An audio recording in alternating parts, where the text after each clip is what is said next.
Good morning. Thank you.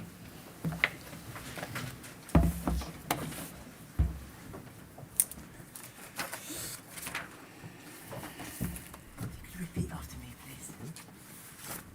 I do solemnly, I do solemnly, sincerely and truly sincerely and truly declare and affirm declare and affirm that the evidence I shall give that the evidence I shall give shall be the truth, shall be the truth, the whole truth, the whole truth, and nothing but the truth. and nothing but the truth. Thank you. Okay?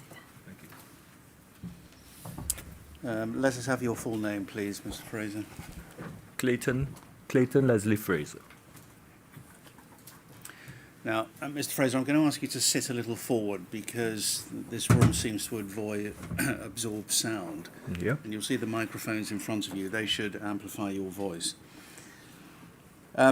First of all, can you confirm that you worked at G4S, or for G4S at Tinsley House, Correct. which is where you were first employed, Yes. from the 25th of April 2016, Yes. yes, to the 2nd of October 2017, Right. at which time you were dismissed for gross misconduct. Yeah. Working at Tinsley House, but did you find yourself, as we know you did, working at Brook House from time to time? Yes. And When they were short-staffed. when they were short-staffed, and how often was that? I'd randomly get called into the office to say you have to go to Brook House. Most of the times it was to do like a constant watch. Yeah. So most of the time to do a constant watch, what, on E-wing? On E-wing, yes. Yeah. Yes. All right. I expect this is a difficult question, but on average, how often a month do you think you found yourself working at Brook House? I can't remember. Maybe about 4 or 5 times A month. a month, yes. And 4 or 5 times, does that mean 4 or 5 shifts? Would you do Not a whole full shift? shifts. Not full shifts. Well, not no, full shifts. Just for constant. Until Tinsley closed for refurbishment, then I was at Brook for a bit. Right. When did Tinsley close for refurbishment? I can't remember the exact dates. No, I to be don't want the honest. exact date, but Yeah. roughly. Can you remember the month and the year? No. Was it 2016 or 2017? It would probably have been 2017. Right. My majority of time was at Tinsley Yeah. House. Before you came to be employed by G4S, Yes. what line of work were you in? Just before G4S, I was doing some security, and before that, I was working in the airline industry. Right. Yeah. What attracted you to work for G4S? I thought it would be a progression from the security Yeah. job. And I've always liked working with people. yeah. And when you began, did you begin as an ACO or a DCO? A DCO.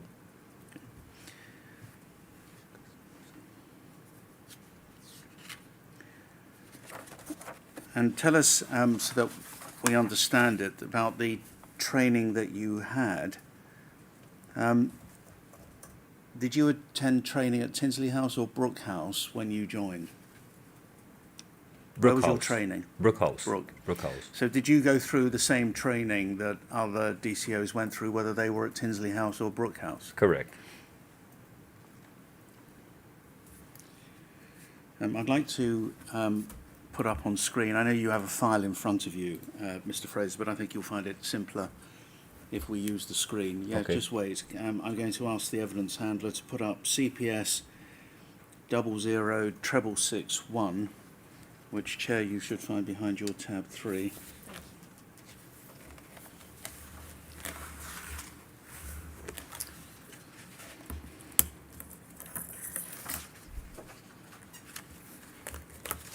Don't worry about that, Mr. Fraser. Okay. You'll find it much easier if you just Okay. stick with me with the screen. Sure. On page 1 here we have, you can see at the top it says C&R annual refresher. Presumably amongst the training you had when you first joined, your initial training included control and restraint. Yes. And here we have a document that tells us about your annual refresher. And if we scroll a little down, we'll see the date of it was the 19th of April 2017. So but a few days before the events of the 25th of April, which we'll come to, involving D1527. At the bottom, you see that the instructor's name is J. Connolly. Do you remember J. Connolly? Yes, John Colony. Was that the only time that he trained you, or had he trained you on other occasions? He trained me when I first started the job. Yeah. And here he is training you for an annual refresher. Yeah. What did you think of him? I had respect for him. We had a good rapport. Yeah. Was there anything about him which, at the time you were trained by him, made you feel he was unprofessional or used inappropriate language or anything like that? Not in front of me. No.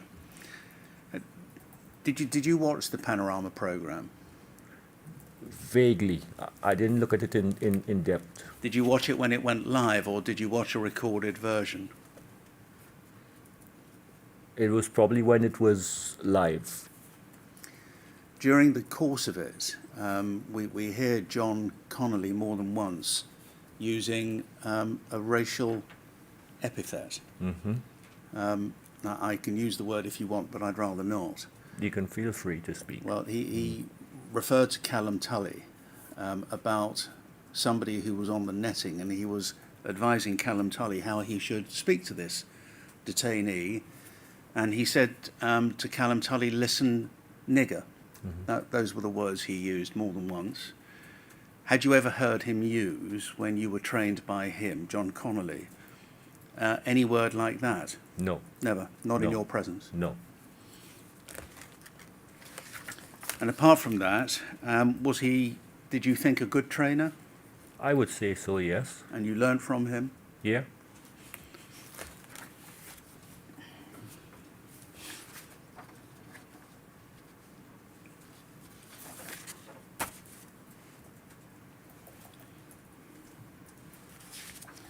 Let me ask you now, please, something about the culture at Brook House. In your witness statement, which you made quite recently at paragraph 10, you said the culture at Brook House varied. It was both good and bad. Mm-hmm. What did you mean by that? It had its moments where everything was very calm, or then it could be volatile. Now, Yeah. it depends what you mean by culture. What was calm and what was volatile? Well,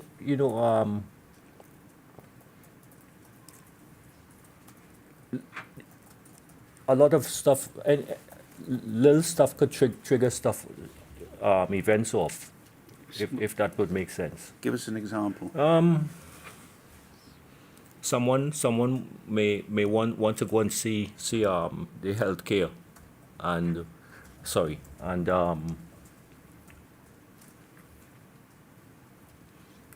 we didn't have time to take them at that time, and Yeah. they would start acting up, Yeah. The detainee would start Yeah, acting up if yeah. you had no time to take Yeah. them to healthcare. That's not really what I mean by culture, and I suspect not what the question meant when you were Okay. asked about culture. By culture, what I'm after is your view, Mr. Fraser, of how your fellow colleagues behaved, really. Right. Did they use bad language? Did they swear a lot? Did they use racist language? I've already asked you about that. Did they use homophobic language? Okay. Anti-women, for example? Were they bullying? Were they laddish? All of those sorts of things. That's Okay, what I mean so by culture. they were laddish, I would say, swearing amongst each other. Yeah, I myself don't really swear. If I'm swearing, people laugh at me because it sounds so alien. yeah. But just like in general banter, Yeah. I would say, yeah. Yeah. Did you? I never experienced any homophobia No. or bullying. Right. Well, when you say experience, do you mean targeted at you in any particular way, or do you mean Well, you me, never me you ne- definitely not. And never I've never witnessed it witnessed? to Right. detainees. Do you think that amongst some of the staff at Brook House there were cliques, little groups of people, where there were outsiders, people on the inside, people on the outside? Not really. I mean, in general life, you gravitate to some people more than others. Yeah. You know, but I wouldn't say it was like any major cliques. Yeah. Yeah. So, did you know, for example, a DCM by the name of Nathan Ring? Vaguely, Yeah. I didn't have much dealing with him. Right. What about Jan Pashali? Did you have much to do with him? I did I started with him when the training, Yeah. and then he went on to Brook, and I was at Tinsley. Yeah. When I was at Brook, I saw him from time to time, Yeah. like everyone else. As you mentioned it, he was on the initial training course that you underwent, Yeah. which was presumably in May 2016 sometime, towards the end of May. What did you think of him? He was a cool guy. He is into fitness and exercising. I was into fitness and exercising a lot as well, so we would compare notes. Yeah. Yeah. Did you know he had a prison background in the sense he'd been a prison officer? Yeah, well, you know, from chatting with everyone, you get to know a bit of their background. Yeah. Yeah. And were you on the control and restraint course with him as well? Yes. Yes. And did you think that he knew what he was doing on the control and restraint course? Did he seem confident about it? Yeah, he's experienced. Yeah. And he's more experienced than me. Yeah. Mm-hmm. So do you think he was looked up to because of that? In other words, in a control and restraint situation, did you think he knows how to handle himself or to look after himself? I would say he can handle himself. I wouldn't say people looked well. You knew he was experienced. Yeah.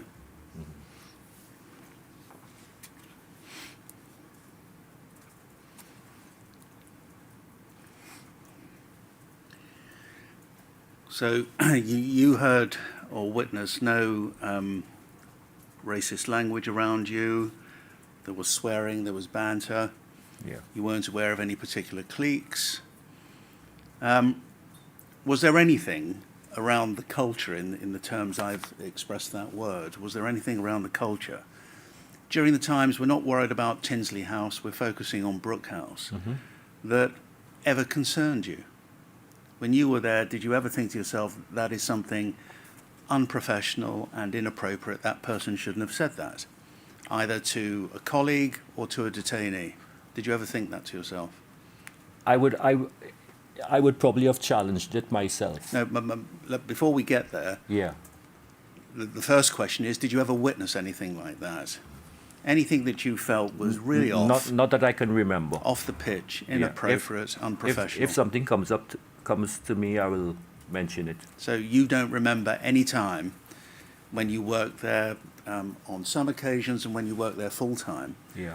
after Tinsley House shut down for refurbishment, you don't remember any time when you felt that any comment made by a colleague of yours, whether a DCO or a DCM or a senior manager, towards another colleague or towards a detainee was so inappropriate or so unprofessional that you needed to challenge it? At the moment, no. What does that mean? Something may come All to right. me. Well, if Yeah. it does, I'll mention it. you'll let me know. Yeah. You say you would have challenged it. Do you think challenging others for their behaviour was something people did at Brook House? I mean, was it a challenging environment, not in the ordinary sense, but one where people would challenge others if they were inappropriate or unprofessional? I would like to think so, yes. Well, I suspect we would all like to think Yeah, so, but yeah. Did it happen?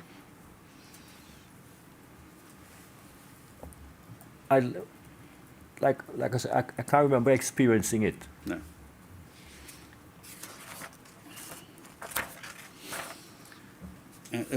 Paragraph 14 of the witness statement you made recently, you said leadership of senior managers at Brook House was of high quality and very supportive. Yeah. Who did you mean by senior managers? Who did you have in mind? My online managers. Who was? So was Scott. Scott. Do you have a list of the? There was Not to hand. Haley Atwater. Kenny Atwater. Haley. Kelly Atwater. Haley.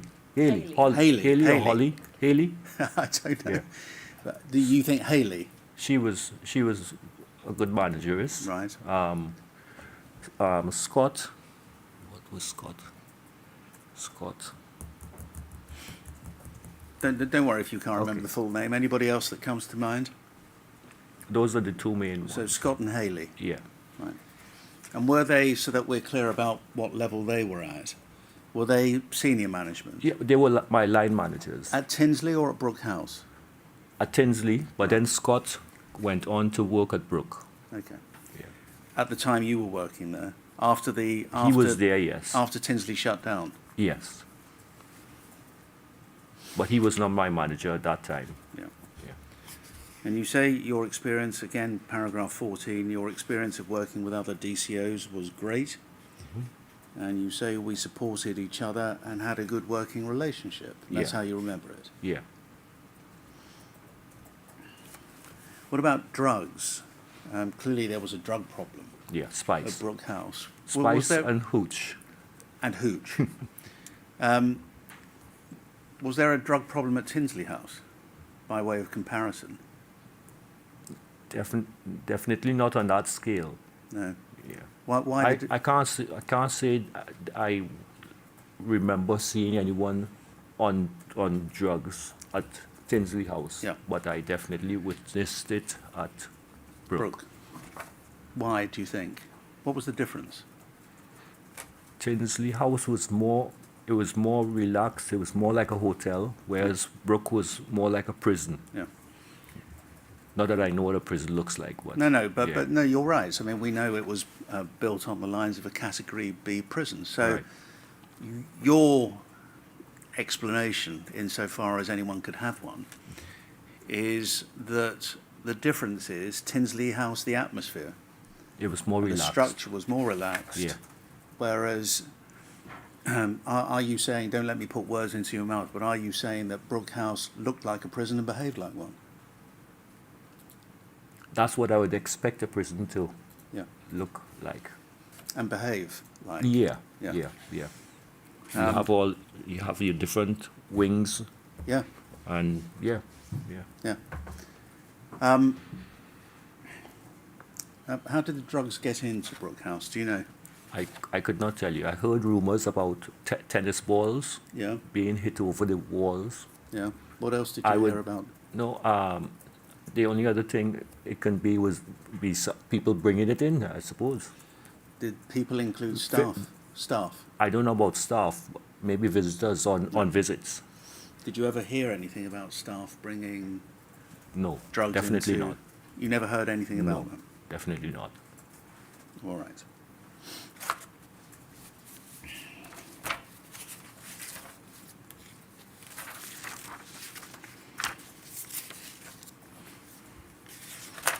Now I'm going to move on to events of the 25th of April of 2017, which we're all very well familiar with now. An event that involved a detainee who is ciphered as D1527. On the 25th of April, you were on constant observations of this man. I think I was on, if it's the same person, I was on constant from the time I got in to Yeah. the end of the evening. Well, we'll have a look in a moment Yeah. at the ongoing record, Okay. and you should have seen that. But this individual, This is my notes? Yeah. Okay, but this individual was on E-wing. right. He was in room 7. Mhm. Yeah. That's the last room on the left. Yeah. Okay. And in your witness statement, you say, I was aware of D1527's previous attempts of self-harm before observing him that day. So clearly when you came on duty that day on the 25th of April, you must have been told, you must have learned Yeah. that he was on constant observations because he'd previously self-harmed. Right. You agree? Yeah. Yeah, yeah. Yeah. I would have been given a quick briefing. A handover. Yeah. Yeah. Did you know, and I'm testing your memory here because I don't think there's anything in documentary terms that shows whether you knew or not, but did you know that he was upset at being on E-Wing and he wanted to return to a room he had on C-Wing because he was concerned that he would lose the room and lose his possessions, or he would be parted from his possessions on C-Wing? Did you know anything about that?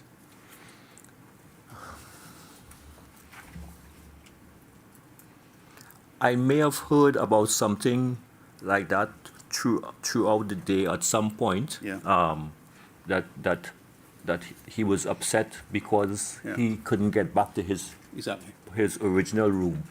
Exactly. And what we do know, and we've heard evidence already from Nathan Ring, is that the day before, which was the 24th of April, at around 3:15 in the afternoon, he had tied a ligature around his neck, which was removed, and he had done that after Nathan Ring had been discussing with him about the problems in going back to C-Wing. Okay. So as a direct response to that conversation, which was negative, so far as D1527 is concerned, he self-harmed. Okay. But fortunately, the ligature was removed from his neck and he remained on E-Wing. And we fast forward to the next day when you come on duty later that day, Yeah. and you're on constant observations. But he was upset and angry about that. Nathan Ring, as we learned, put him on constant watch from that point onwards in any event, made sure that he was being observed. Did you know, or do you think you heard also, that that wasn't the totality of the issues that he had, because he had also been on food refusal for a good 4 days from about the 19th of April? Did you appreciate that? I can't remember if I knew about that. Yeah. But on any showing, this was not a well man. Right. That you agree? Yeah. Yeah. You know, mentally Yeah. unwell. Well, I wouldn't know if I wouldn't. I'm not trained as a like. No, obviously not. Yeah. But you know, when we look at the difference between some of the detainees who found themselves detained at Brook House, there were those who were unwell mentally and vulnerable, and there were those who were just plain manipulative and disruptive. Correct. I mean, if you had a choice, there would be no doubt that this man was unwell or at least vulnerable. You agree? He could have been manipulative as well. Right. Yeah. So what? Somewhere in the middle. In the middle. Yeah. Let's say in the middle. So you Yeah. think he might have been a bit of both. Yeah. He could have been mentally unwell, but also manipulative. Yeah. As a rule of thumb, Mr. Fraser, is that, I mean, what decisions did people like you make when you had to observe individuals like 1527? How did you come at it? Did you say to yourself, this is just an attention seeker, he's just being plain disruptive, he can't get what he wants, he's being a baby? Or did you think this man is clearly unwell and I need to treat him accordingly? How did you come I would at treat that? him with compassion, Yeah. but I would think that he's playing up, Right. like a child developing. So that would be the default position, would it? Yeah.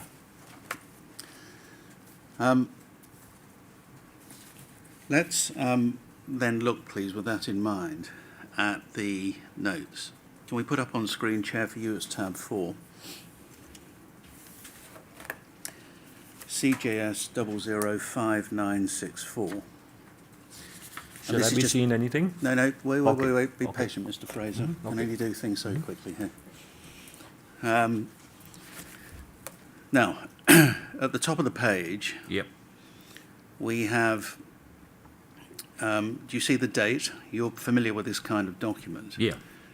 And we see the date, the 25th of April, it's 2017. And we see the time, 1711. Yeah? In the time column. Yeah, 1711. Yeah? And we see that appears to be your first entry. Yes. DCO C. Fraser on constant watch. D1527 has just been fed and watered in his room. He's laying in bed on his back playing with his phone at present. Yes. Is that your handwriting? Correct. Yes. Yes. Yes. Now, we can look further back, but I'm reasonably confident that this was the first entry you made that day. Okay. Is that when you came on duty, or that were you on night 17. duty No. that day? I was on day shift. The day shift. I believe so. Yes. So, if we Hold look on. back and don't find any of your entries, then does that rather suggest that you must have been on other duties before going on constant watch? Either that or I was on a night shift. This is when the event transpired.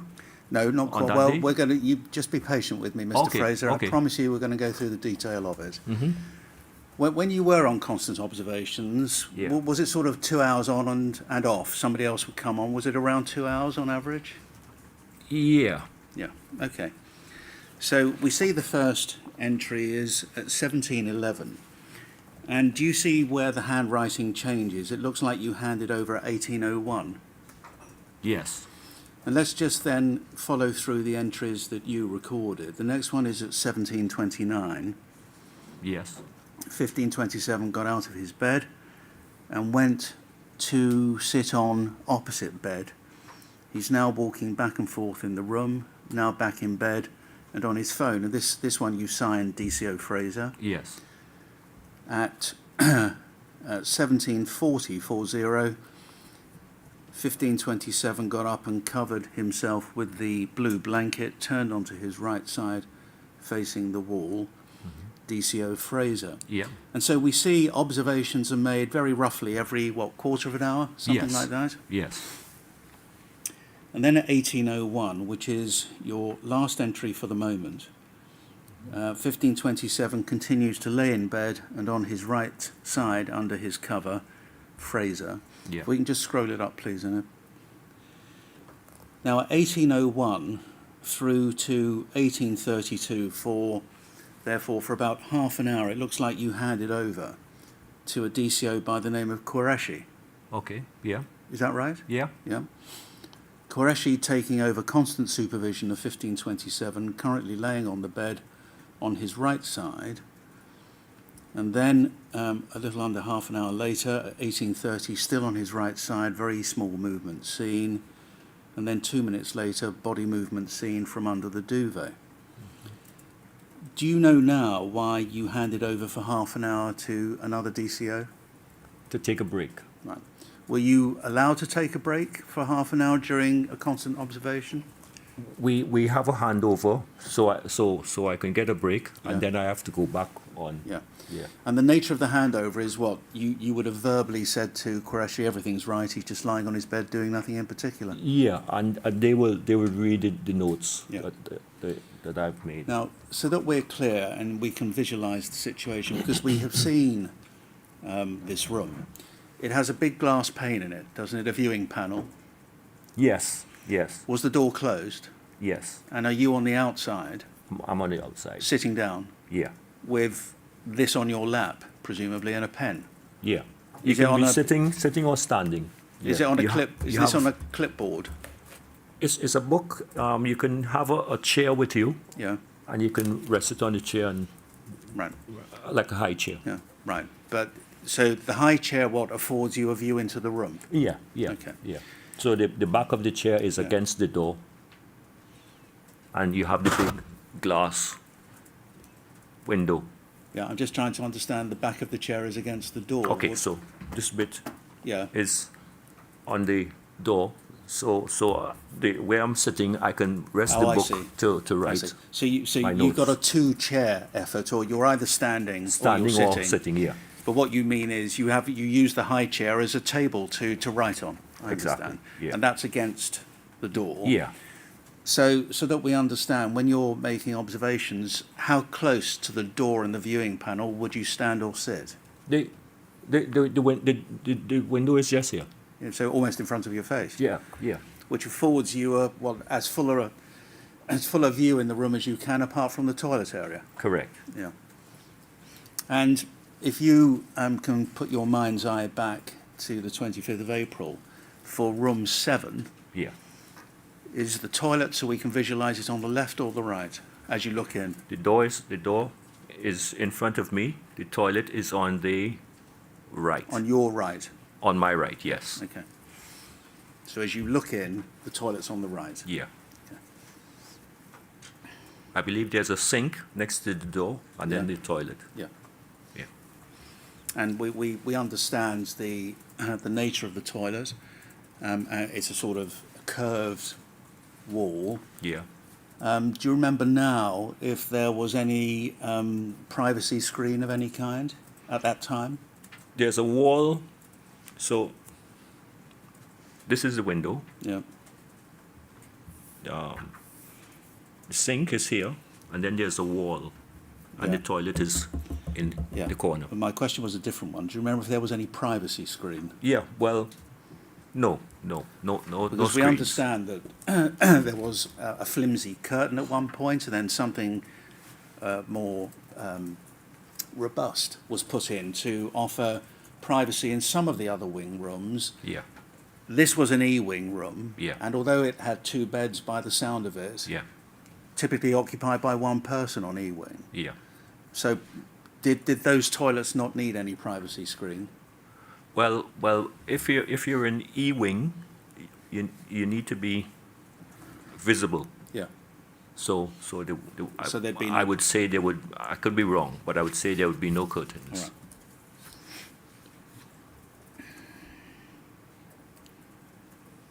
Especially that room.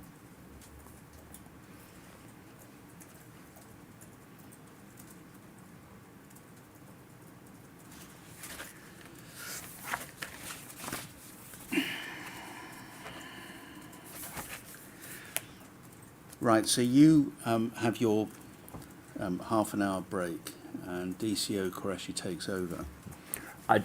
Just before we go on the break, there's a mirror. I'm just remembering stuff. There's a mirror. If you're facing the room, up in the corner on the right, It's sort of curved like a round mirror, Yeah, I believe. so you can get a- so you can get a view of. inside. Yeah. Yeah. Yeah. Yeah. And so you're back on observations at 33 minutes past 6. DCO C. Fraser back on constant. 1527 laying under his cover on his right side, movement noted. At 1838, I think that is, has turned onto his back, knees bent. 1847 continues to lay on his back, no change in position at present. And then at the bottom of this page, 1852, has turned onto his left side. He just got out of bed to ask why. And the interesting thing is, he asked why, and it continues, the note continues then on the next page, why I haven't opened his door. And I explained that he was placed on Rule 40 for his behaviour. He was now returned to his bed. That's at 1852, so it's a continuation of the note from the bottom of the previous page. What did you mean by noting and explaining that he was placed on Rule 40 for his behaviour? What did that mean? What did it mean to you when you wrote it? That he was not allowed to leave the room. But what did you mean, Rule 40 for his behaviour? What was his behaviour? Well, he was on a constant watch, and I can't remember what I meant by it at the time, but yeah, I was not supposed to open the door. No, I know, but I'm Yeah. just seeing if I can test you a little further, Mr. Fraser. When you use the word behaviour, and do you remember what you told us a few minutes ago about your default position? In terms of behaviour, although you were being compassionate, did you think he was just being manipulative? Is that what you meant by behaviour? Yeah, but in that sense, I wouldn't say he was being manipulative. Not at that then. time, No. but you were explaining to him why he was there in the first place. Yeah. Not why he was there right now, but why he was there in the first place. And Yeah. if we put all of it together, your evidence so far, do you think what you meant by him being on Rule 40 for his behaviour meant because he was there because he was being manipulative? No. You don't No. think that? No. No. What do you think it was then? Well, from what you told me, it was from the previous day. It was self-harming, etc. So, Do you think behaviour adequately describes self-harming or attempted suicide? no, the behavior would come into to where he was being aggressive and stuff like it on that side. Okay. And then 9 minutes later, at 1 minute past 7, we see another entry from you, kicking and banging door, Yeah. Fraser. So, of all the time that you have been on constant observations from a little before 5:15 that afternoon, so a little shy of 2 hours, the first and only time, as far as you're concerned, that there is any kind of aggression from him, if you like, Yeah. or unhappiness, or upset, or anger, is when, according to this note, he kicks and bangs the door. Now, let's just continue with the note for a moment, Okay. because there is a gap in the record between 1901 and 1940, so there is, in effect, silence in the note of 40 minutes, when there is another globalised note, seen in room 7, constant watch. 1527 had tied a t-shirt around his neck, angry, upset, had mobile phone battery in his mouth, attempted to self-strangulate in toilet, visual observations only due to demeanour. Resp 16. Do you recognise the handwriting or who signed or wrote that note? Who is Resp 16? I don't know. You don't recognise it at all? No, I wouldn't recognize the handwriting, Yeah. and unless I see a name. Yeah. Yeah. But the 1901, maybe I went off on my break then. Well, we'll see about that in a moment. Yeah. You're certainly back on at 1956. Right. And so when you come on, you must have seen the note that was already there. Yeah. So in the 55 minutes between your last note and this note, Yeah. somebody else at 1940 has noted up 3 incidents in this globalised 4-line record. You Yeah. come back on at 1956, or you come back on and you make your first note at 1956. D1527 is in his room on the floor, face down. And your next note, 2 minutes later, he has just gotten up off the floor. It's all right. No, and is washing himself off. Is that the word? Washing himself off. Yes. He's washing off himself. Right. Yeah. What was he washing off himself? Well, maybe he was getting ready to pray or something. Right. And then at 2015, we see an entry not from you, but from Jan Pashali, walking around the room looking for something to do. 5 minutes later at 20:20, tried to climb the wall, 3 exclamation marks. That's another note, another entry from Jan Pashali. And can we just scroll it up a bit? So, and then at 20:22, 2 minutes later, you're back on. Has just gotten back into his bed. 11 minutes later, 20:33, is sitting up in his bed, looking out of the door window. 20:42, again, a note of yours. He's just come to the window to ask if he could have a shower. 20:48, in his bed, laying on his left side at present. And then 2 further entries by Jan Pashali, 2100, 9 o'clock, allowed out for a shower while everyone else was locked up for roll count. And finally, at 10 minutes past 9, in his room praying, said sorry, Jan.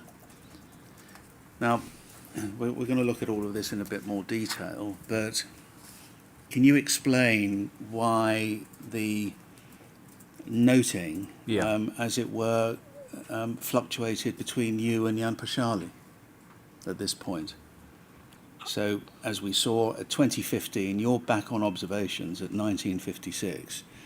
He makes 2 entries at 15 and 20 past 8, and then you're back on again for about 20-odd minutes. I was getting ready to leave at that point, but if you scroll back up to the 1701, 1901. 1901. Yeah.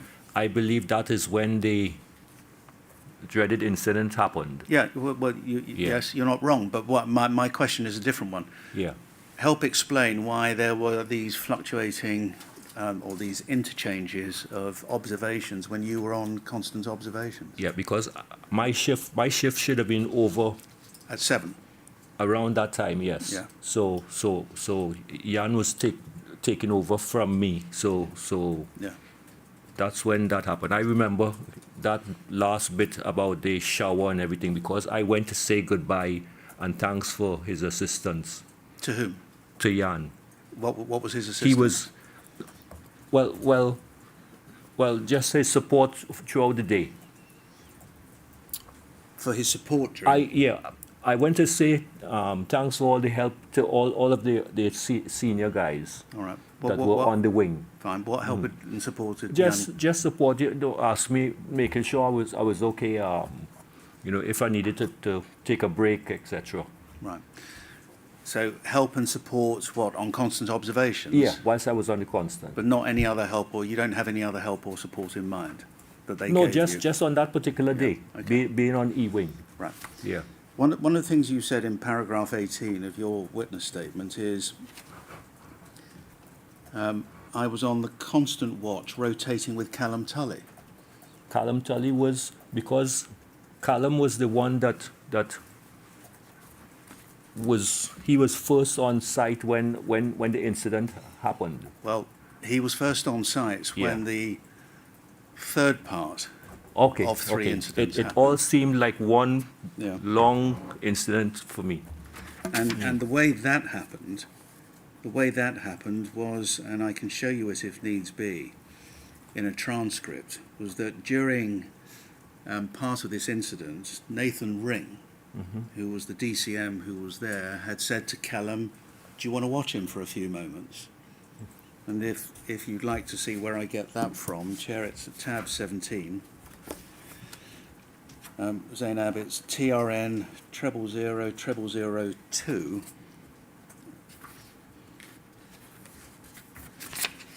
At page 5.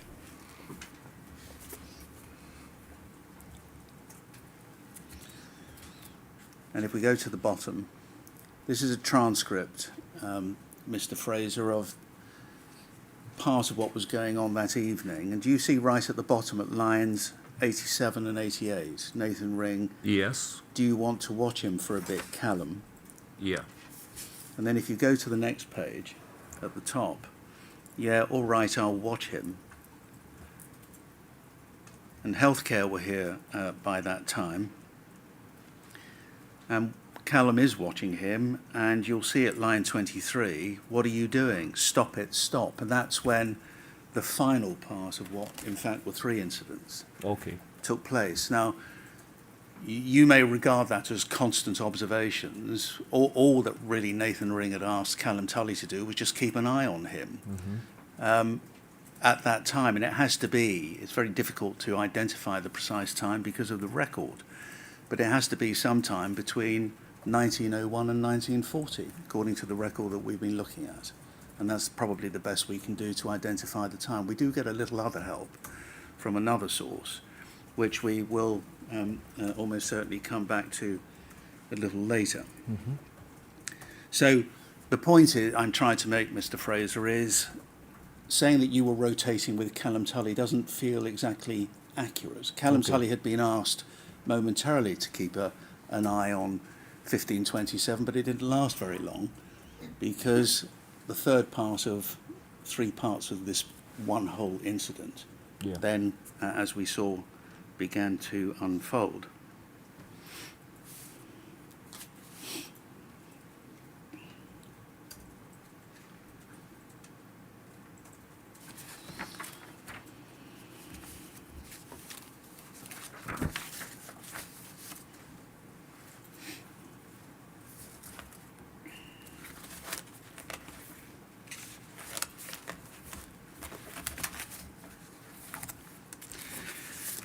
Now, I'm going to ask you to look at another document, please.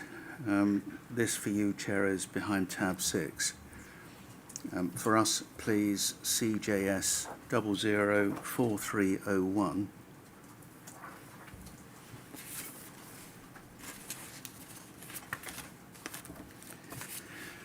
And what this is, Mr. Fraser, I'm sure you've seen it, is the G4S investigation report. We can see the date at the bottom, the 14th of September. And if we go, please, to page 3. This is when I was being interviewed. Yeah. Yeah. This is a summary of the interview. We actually have the interview. It's in handwriting, which isn't always easily decipherable.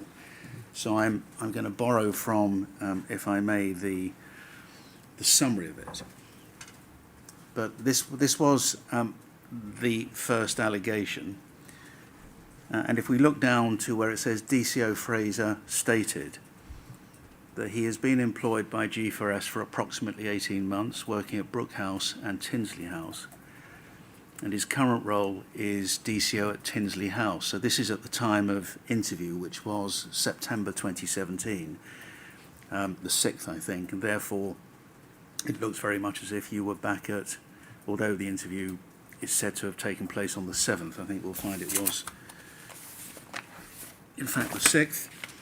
And so we get from this that Tinsley House must have reopened at least by the time of interview, which was the 6th of September, although this document appears to be dated the 14th of September.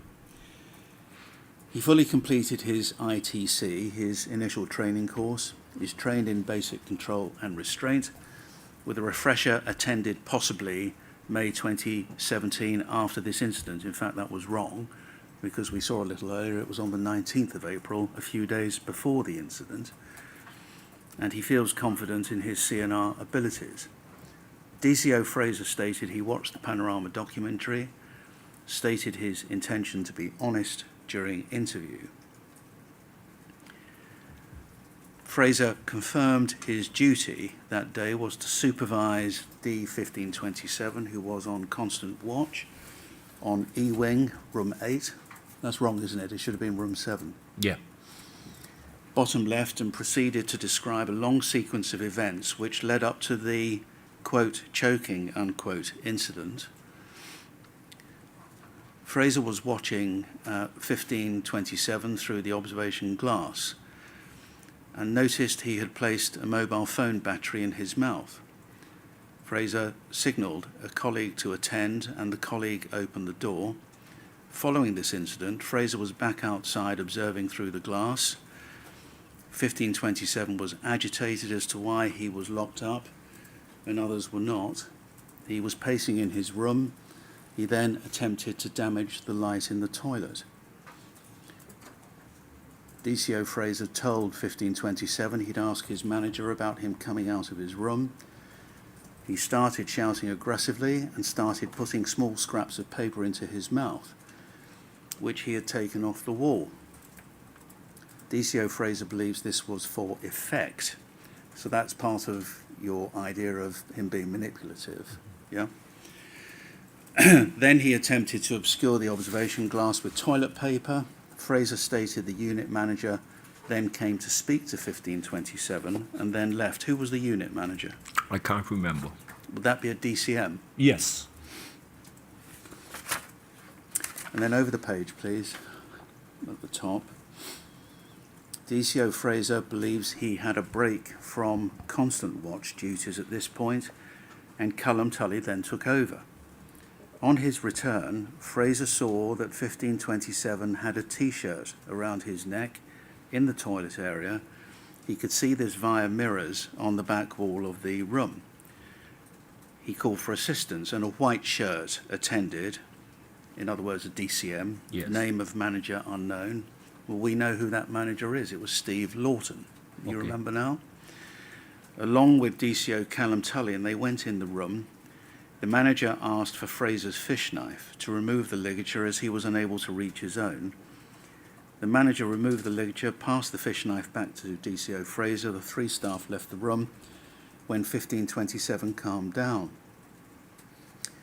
Fraser recounted 1527 washing his face, had a drink of water, lay on his bed for about 5 minutes.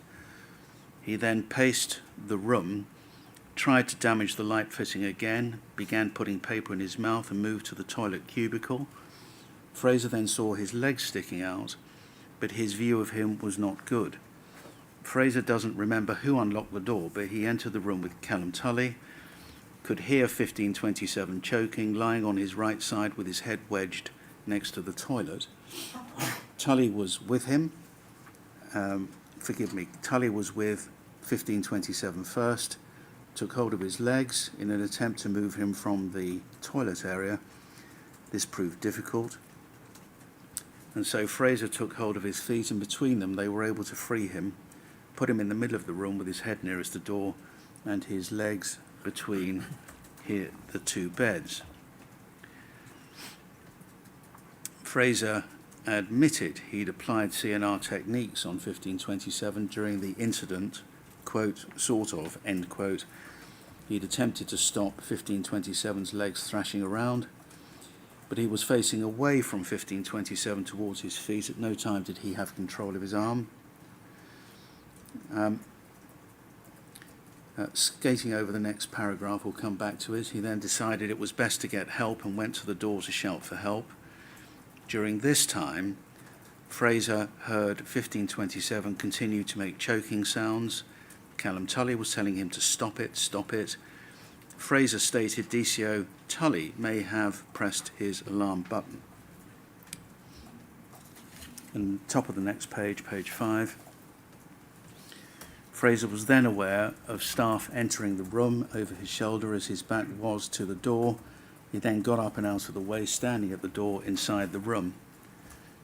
He was asked who the staff were that attended, what role they played. He said he knew Jan. Callum were there, but otherwise couldn't remember who else was there. Someone was on the other arm.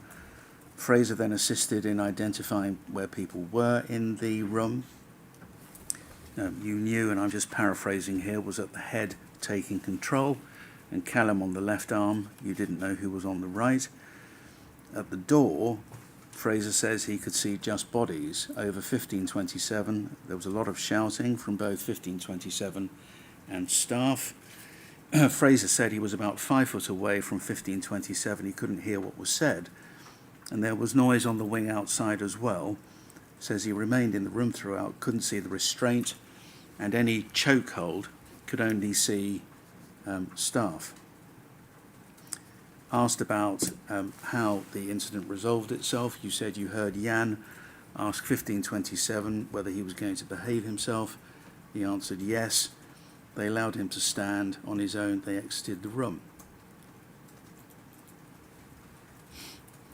Shortly after the incident, 1527 spoke to Jan and asked could he take a shower. Jan said he would speak to the night staff if he behaves himself. And 1527 answered yes and offered his hand to shake, which they did.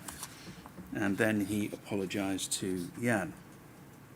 And you say after that, you resumed duties of constant watch for a short time, but didn't remember writing up the constant watch notes.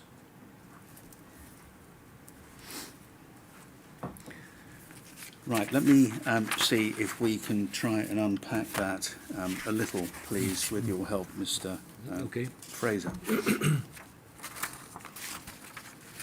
The order of events, as you have them here, was the first thing you see is, or aware of, is he had a battery in his mouth. That's the first incident you mentioned. Yeah. Then he attempts to damage the light. That's the second. Yeah. Then he puts. So maybe not in that order. Well, this is the order that you Yeah, had here. yeah. Let me You- just. okay, sorry, Just sorry, bear with sorry, me, Mr. sorry, Fraser, sorry, and I said sorry. we'll unpack Yeah. it. Battery, number one. Yeah. Attempts to damage light, number two. Yeah. Paper in mouth, number three. Yeah. Then you have a break, according to what you told G4S. Then he has a ligature T-shirt around his neck, which is removed by a white shirt, a DCM. Then next, he puts paper in his mouth and he moves to the toilet area. You and Callum Tully remove him from there, and that's the final part of the incident as you described it. But I don't think you quite described what he was doing to himself in the toilet area. Were you aware of what he was actually doing? He was trying to. He had his head wedged in between the toilet and the wall, and he was trying to strangle himself With his hands?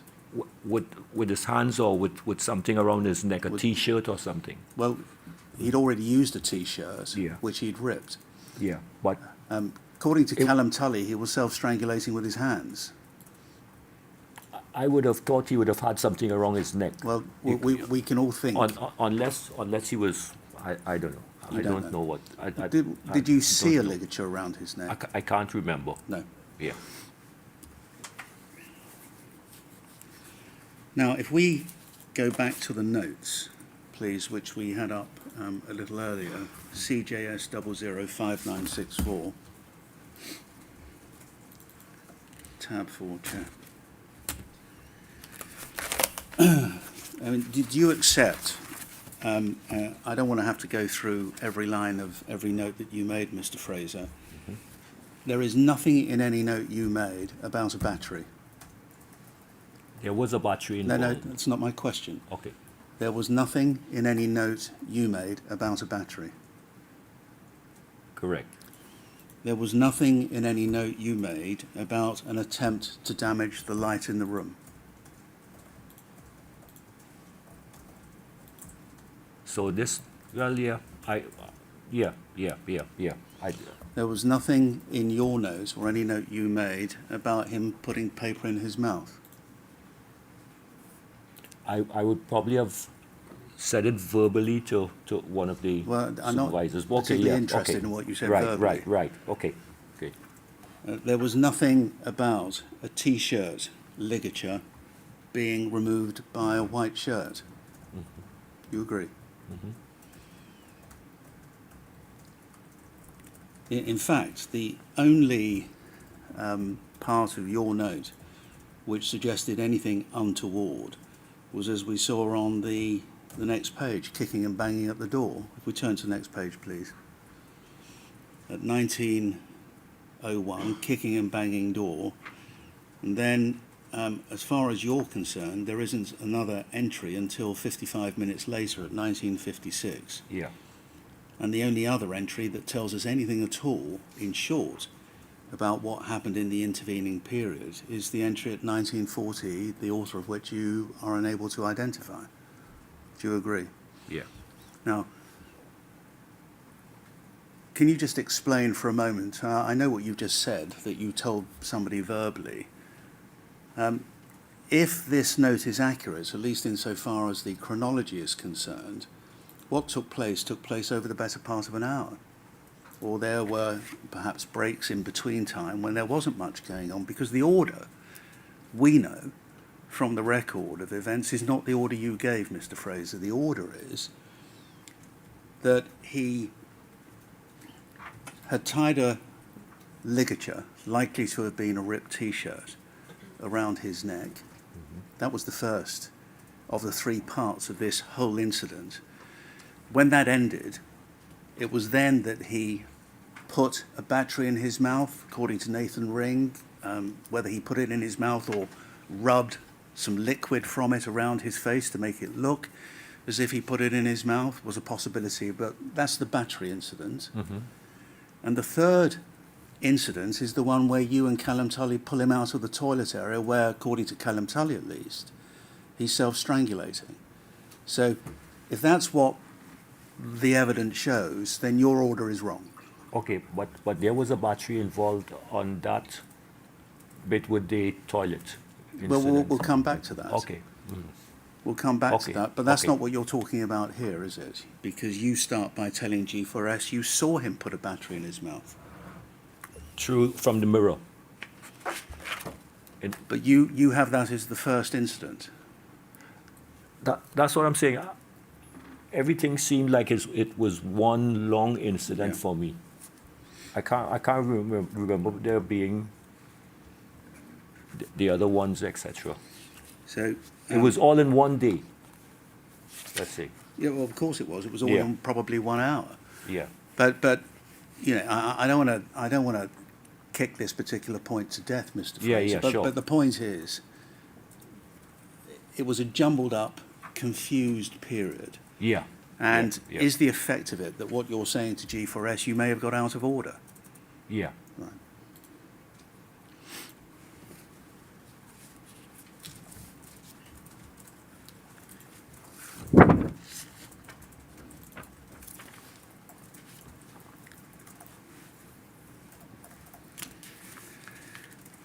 Can I just look with you very briefly at the very first incident, and perhaps one way of doing it will be to look at a document which may not have been in the bundle you had, but hopefully you'll be familiar with at least the type of document once I put it up on screen. CJS 005534. Actually, I'm not sure this is going to be in your bundle. It's an extra. But this is a use of force form. And you'll see the dates, the 25th of April 2017, time use of force commenced 1909 and completed 1 minute later. Now that time period, if accurate, falls squarely within that 55-minute period. Do you agree that we just looked at? Yeah. Of your last note before the incident began and your first note after it had ended. And if we go, I think, to page 5,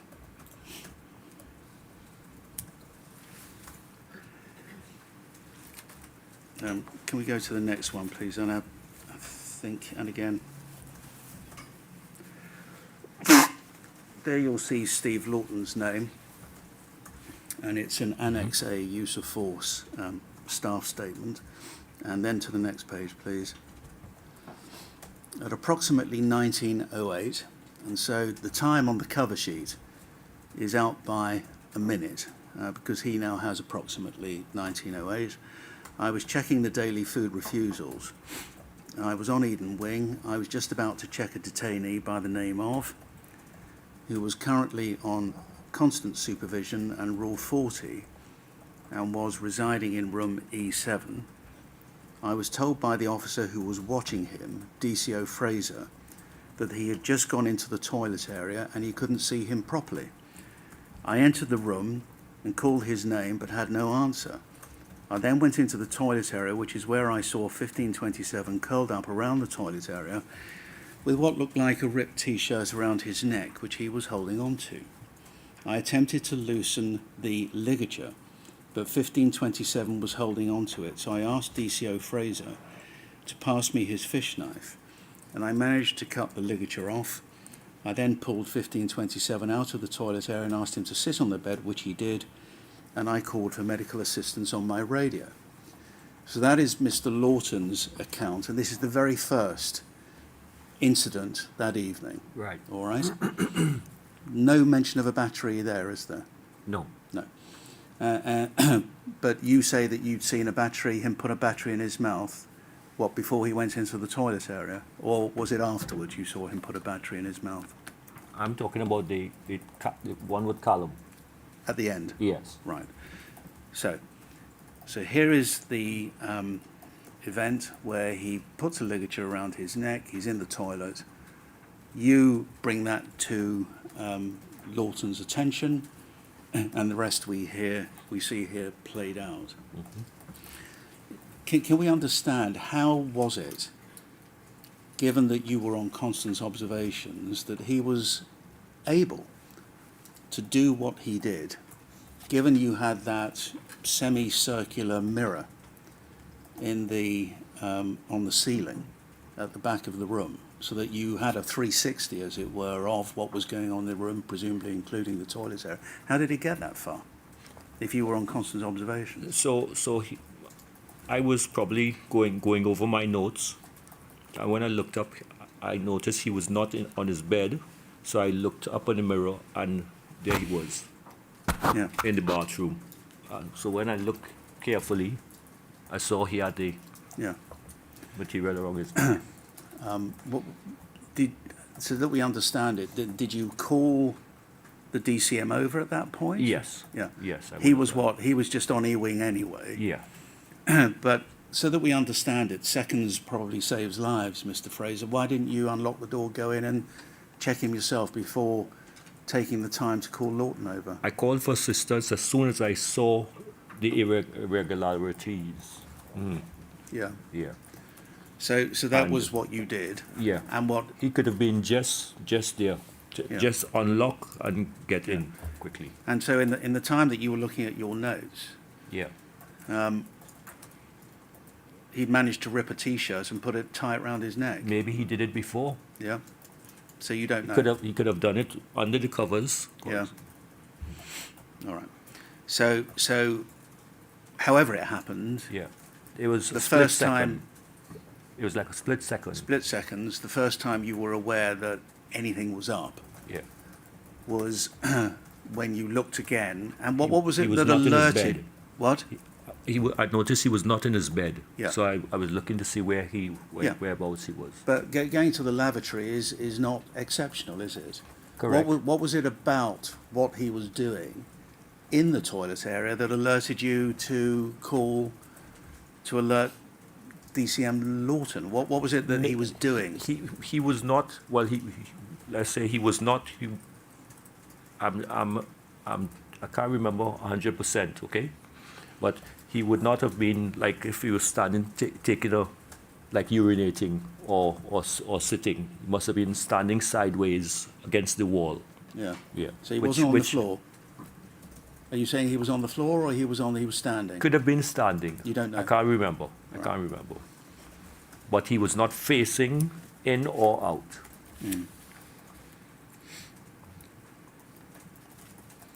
Hence me having a closer look at the mirror. Yeah.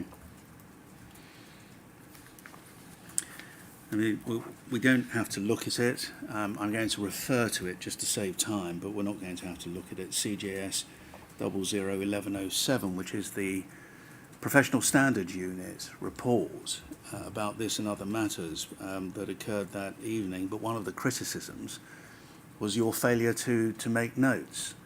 What Okay. do you say about that, to note all of these other things that you have been talking about, including 40 minutes of no noting at all? What's your explanation for that? Towards the end of the evening, I was just exhausted. I was brain dead. Yeah. Well, Um, that's another issue. Yeah. What I'm asking about is the ongoing note in this document, the ongoing record. The observations. Yeah. Yeah. Why do you think after 1901 your record stops and doesn't resume until 1956? It could have been that I was pulled from that. We can look into it. It could have been that I was pulled from that Yeah. gentleman to look after someone else as well. Tell me this while I have the PSU in mind. One of the points they make, and I'm resisting having to go to it, but I can if you wish, is you, and you weren't alone, didn't engage with the PSU. You didn't go in for interview. Was there any particular reason you declined to do that? Was the police? No, the Professional Standards Unit, police as well for that matter. But why didn't you engage with the Professional Standards Unit? I don't think I had any correspondence from either of the two. If you had done, I was in the process of moving twice at that time. Yeah. Yeah. So I don't know. so you think any correspondence the PSU might have sent you, you missed? It's possible. And are you saying the same thing of why you didn't assist the police? Yeah. Well, the police never contacted me, as far as I know. As far as you know.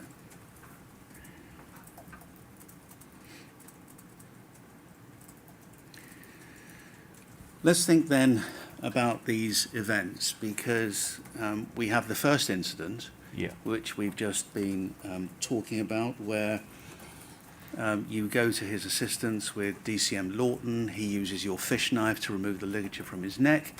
And then what we know is he goes and sits on the bed. And then at that point, the battery incident ensues, whatever that actually means, whether he put it in his mouth, whether he rubbed it around his face, as Nathan Ring thought he had. That was the second part.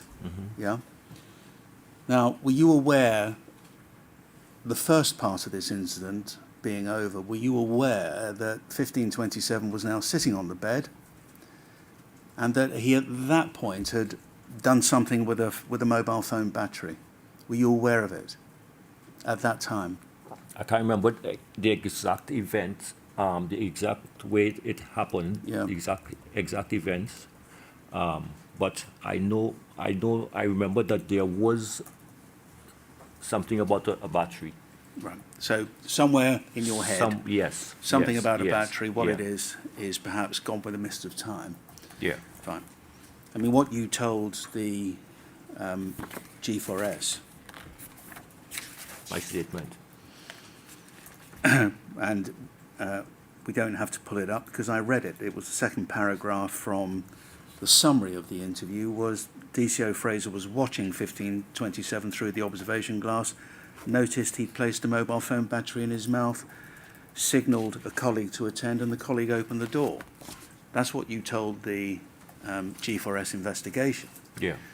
So, and go it was on. the first incident that you mentioned, but as I hope you'll accept, that was out of order. But, in other words, out of sequence. Mm-hmm.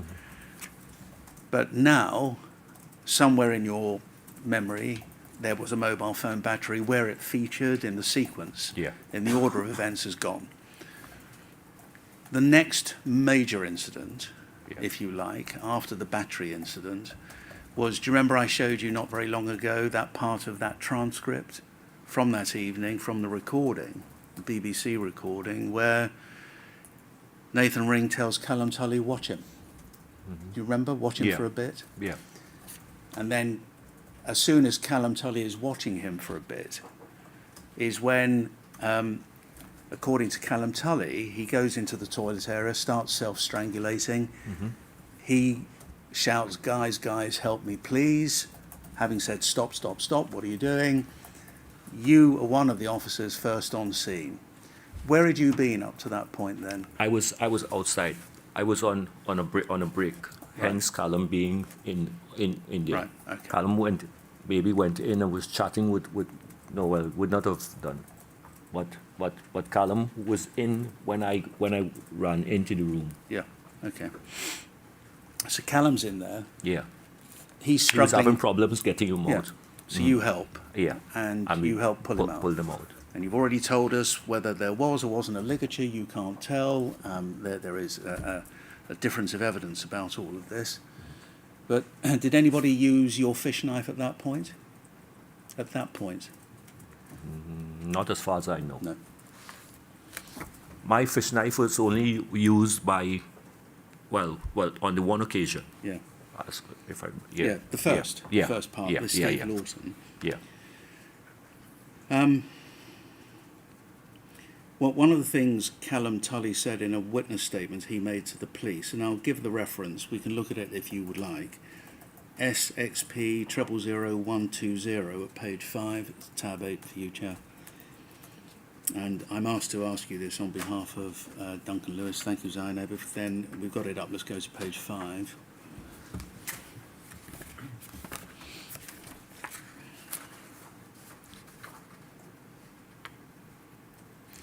And if we look about 6 or 7 lines up from the bottom, if we scroll down, please, Ian. Thank you. And can you see, if you count up with me, 3, 4, 5, 6, 7, 8, about 9 lines up from the bottom, this is Callum Tully's statement.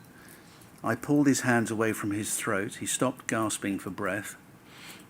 If we look up a bit more, actually, you can see, let me actually read the whole paragraph so we can put it in context. I could not actually see 1527 at this point as he was lying back in the same position as before by the toilet. Have you got that part, Mr. Fraser? Yes. I could see him in the mirror, well, that's the mirror that you mentioned, Yeah. but couldn't actually see if he was self-harming. Nathan Ring and Nurse Joe Buss entered the cell. I followed them in soon afterwards. Clayton was also present in the cell. Jan Pashali and Charlie Francis, he was the other DCO there, appeared to have left. Nathan soon left me to watch. 1527, Joe Buss also left with Nathan. So there was some gasping going on. Callum goes in to see what's going on. Nothing of any moment. And that's the point at which Nathan Ring, according to Callum Tully's recollection, asks him to watch him for a bit. All right? Well, Callum would have been when I went off. Callum would have been looking after him. Yeah. Yeah. Fine. Well, I think I'm agreeing with you because Yeah. this is the point. Do you remember I showed you in the transcript? Yeah. Yeah. Well, Nathan Ring says, Callum, do you want to watch him for a bit? Yeah. So that's what Callum Tully is talking about here. Yeah. So Joe Buss also left with Nathan. Clayton stayed in the cell with me. Then I could hear 1527 choking, heaving and gasping for breath. His own hands were around his throat and he was trying to choke himself, and you'll agree with me, no mention of another ligature there. I asked him to stop. We saw that in the transcript. Started to try and pull his hands away. When I pulled his hands away from his throat, he stopped gasping for breath. I then pulled him into the middle of the cell and repeatedly said something like, "What are you doing? Stop it." I called for help by shouting something like, "Someone get staff, give me a hand." I was aware that Clayton was behind me, but he wasn't doing anything. Now, pausing there, I'm asked to ask you, on behalf of a firm of solicitors acting for a number of detained persons in this inquiry, why it is you took no action when a vulnerable detainee was attempting to self-harm. That's the question. So that I will tell you that's not true. Right. Because What is true? Callum was trying to get him out of from between the toilet, Yeah. and he was having difficulties. That Yeah. was why I grabbed onto his legs and pulled him out. Right. So I you didn't say... stand there doing nothing. Right. So you weren't... So Callum's got that wrong. Yes. You, in fact, Callum was unable or was struggling to get get him out. 1527 out of the Yes. toilet area. So presumably, was he face down at that point? Side on his side. Yeah. Either his left or his right side. Yeah. But he was on the floor. He wasn't Yes, standing. on the floor, on the And so floor, you on the helped floor. Callum pull him out. Yeah. Callum was up by his shoulders, and I was Yeah. by his legs. Charlie Francis then arrived. I took hold of 1527's left arm. Charlie took control of his right. Do you remember when you spoke to G4S, you couldn't remember who Yeah. the other person was? Yeah. To stop him from choking himself. Clayton took hold of his legs for some reason, but he should have taken control of his head. Do you accept that? That you took control of his legs?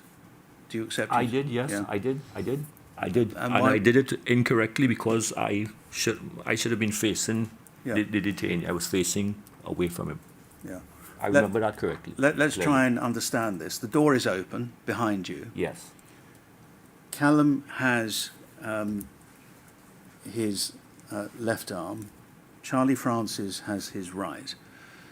Which way was 1527's head facing at this point? Was it out facing towards the door or facing the window? The door. The door. Effectively straight or at a Straight. diagonal? Straight. Straight. He was in the center of the room, And by this time, was he on his back or on his side? on his back. On his back. And you took hold of his legs? Yeah. Why? This because it was just myself and Callum at that point. Yeah. Yeah. Right. So what, Charlie No one, Charlie Francis did not arrive as yet. I see. It was just myself and Callum. Right. At this stage, he wasn't resisting, just in a state of distress. Jan then entered the room and knelt with 1527's head between his knees. Jan was leaning down towards his chest with his hands around his throat and his thumbs on the front of his neck around the Adam's apple area. Jan's fingers were down the side and around the back of his neck. At this point, there was no pressure being applied, but Jan should have just been supporting his head. Joe Buss arrived at this point, entered the cell. 1527 was not in a good way, still very angry and upset. Whilst we were all in this position, 1527 became very agitated, started to resist us while we were still on the floor holding him. Francis and I continued to hold his arms. Jan then exerted an extremely high amount of pressure onto his neck, phenomenal amount of pressure, which appeared to be concentrated onto his airway. Pressure was being exerted onto his neck around his Adam's apple. I could hear 1527 gasping for breath. And a little further down, I believe Jan adopted this position to hide or disguise his actions from anyone that may have come behind him. Only Charlie Francis, Clayton Fraser, possibly Joe Buss, and I could have seen the choke, as he puts it. You were still on the legs at this point, Okay. Yeah. facing him, presumably. Not facing him, facing away. Why were you facing away? This is what I'm telling you. I got on the legs incorrectly. Yeah. I should have been. Okay, so his head being at the door, I should have been facing the door. I was facing the wall. You understand? Yeah, I do. Yeah. Well, where the window is, away Yeah, from the I was door. facing the window. So your back would have been towards the head end. Yes, yes. Right. And so that we understand, how were you holding? Were you sitting on his legs or No, what? cradling his legs. So His, if I am you, yeah, he's here and you've got his feet are here in front yeah, of you. yeah. So my arms are around his calves His calves. Yeah. Okay. Right. to prevent him from kicking back at Callum. And so if you had your back towards the head end, Yes, and if you had your back towards where Jan Pashali was kneeling over him, yes. are you saying that you did not see what Callum Tully has just here described? I did not. I couldn't see what was happening Yeah. behind me. All right. I thought I was thinking at that point. By that point, I was by the doorway. But okay. Yeah. But yeah, I couldn't see what was happening behind me. And you see, Callum Tully then says this, that Jan said in a quiet voice, "Don't fucking move, you fucking piece of shit. I'm going to put you to fucking sleep." In fact, that's wrong. Because we have the transcript, and the transcript shows us that's not what, in fact, he said. If we go back, before I'll ask the chair to give you a break, and give the rest of us a break, we go back to TRN 0000002 at page 7, tab 17, Chair. At the top, line 49 to 51, "You fucking piece of shit, because I'm going to put you to fucking sleep." Now, when he said that, and if needs be, we can look at the video if you prefer it. When he said that, according to Jan Pashali, who gave evidence to us last week, he jumped forward because of something that D1527 did. But as he jumped forward, and his torso was forward and his head was down, those were the words he uttered, softly, possibly in a whisper, but loud enough for the camera to pick it up and loud enough for Callum Tully, who was on the left arm, to hear it. Did you hear those words, Mr. Fraser? I can't say I heard it. No. because it was noisy, Yeah. and yeah, I can't say. So you can't say you did. No. Do you think you did? Do you think you heard anything? Fucking, shit. I was just hearing a lot of shouting.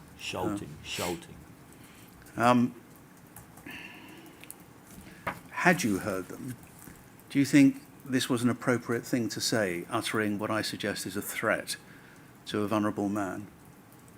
I would not address it at that time because we were trying to get control of this situation. I would speak to him about it afterwards. Right. What do you think about it now?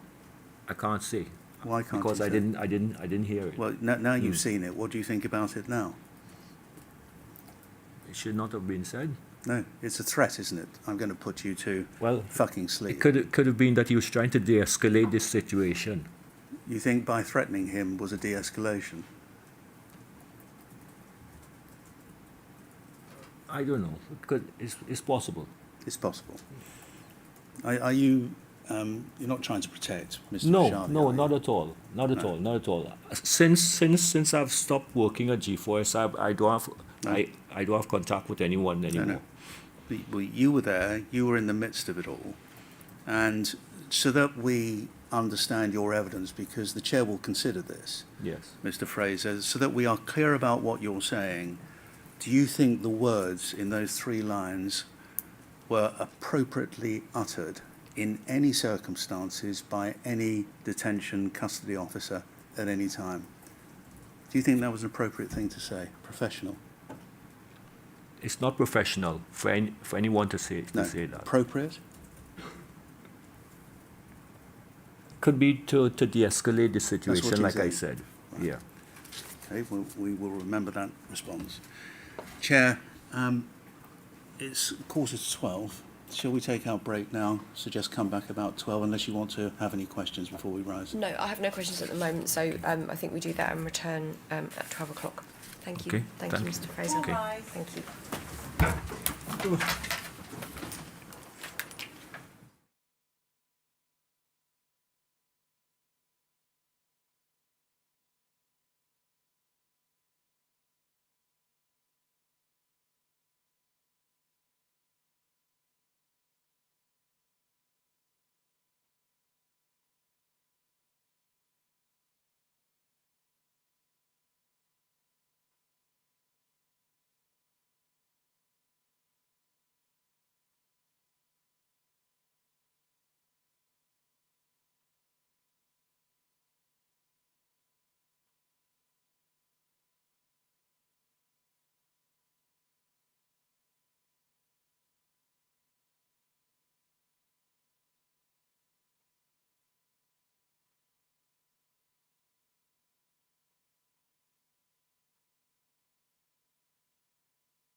very much. Take a seat.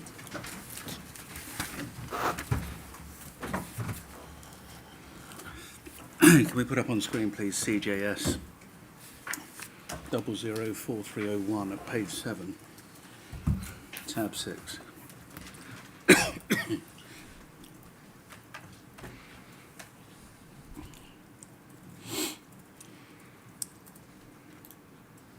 The allegation was that you positioned outside 1527's room. This is the G4S investigation report. His room, on constant observations, was responsible for the care and safety of him, and we'll come back to the failure to make a use of force report in a moment. An entry was made in the constant observation log shortly after the incident by nurse Joe Buss, so that entry, according at least to G4S, was made by the nurse, which made no reference to the choking incident. DCO Fraser failed to carry out his duty correctly by ensuring the use of force incident was reported and recorded appropriately. The entries Fraser did make prior to and post incident were of a good standard. DCO Fraser stated he allowed Tully to take the lead when they both entered the room, stated he assisted Tully in pulling 1527 out of the toilet area and to the central part of the room, and assisted in restraining him by holding his legs. Fraser did not complete a use of force report for this action and should have done so. Claims not to have seen the choking incident when Jan was over the head of 1527 and other staff were crowded around, or to have heard what was said. He states he just heard shouting, which is in effect what you've told us. The panorama footage shows DCO Fraser stood behind Jan near the door and taking a keen interest in what was going on. It is difficult to accept that Fraser was not aware of what was happening. Now, pausing there, if what you tell us is accurate, then G4S got that wrong, because you couldn't have been holding his legs and at the door at the same time.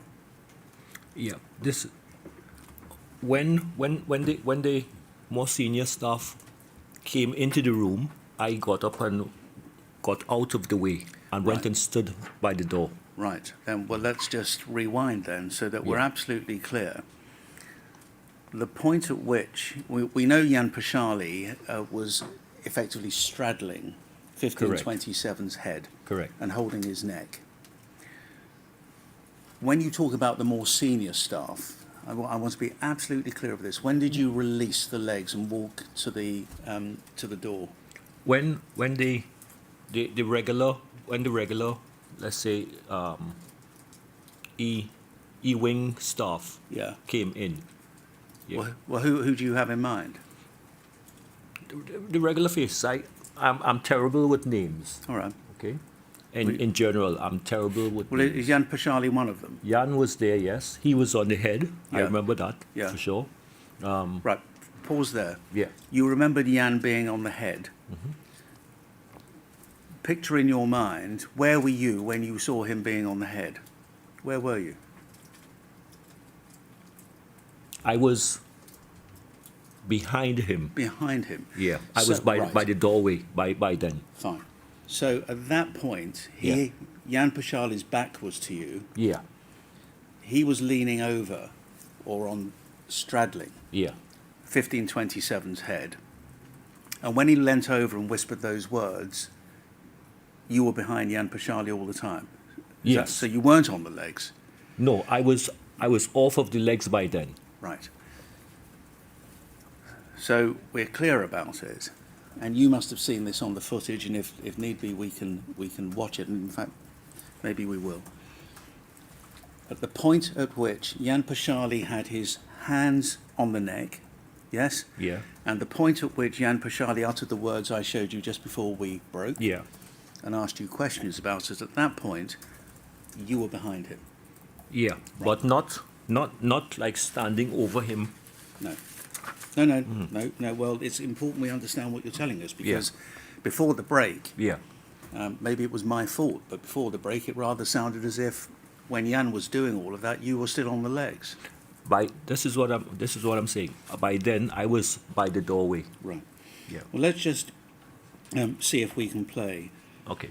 V 2017, this will be Ken Cov 1007. V 2017 0425 00021.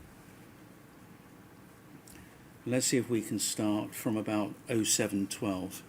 So 000712.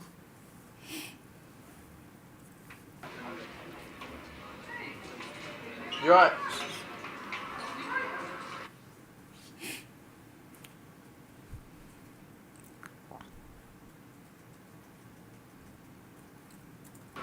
What's there with him now?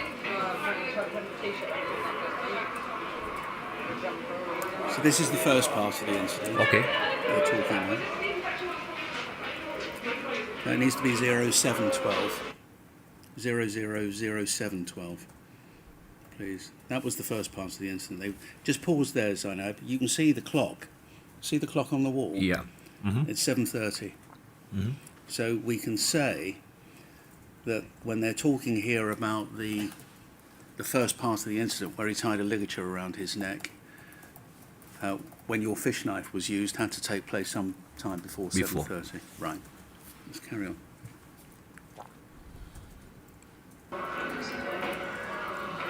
Mate, don't do that. Don't do that. Don't do that. Give us a hand. Guys, please. Give us a hand. Stop. Get your hands off. Don't do that, mate. Don't do it, mate. Don't do it, mate. Don't do it, mate. Don't do it. Don't do it, mate. Don't do it. Don't do it, mate. Stop. Stop. Stop. Stop. Stop. Stop.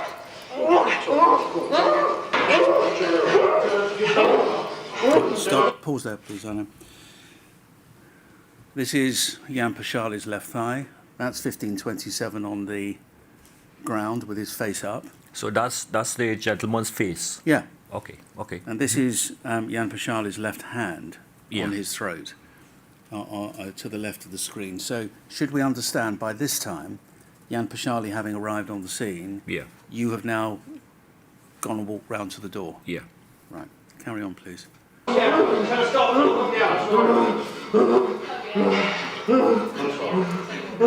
ring needs to be locked down.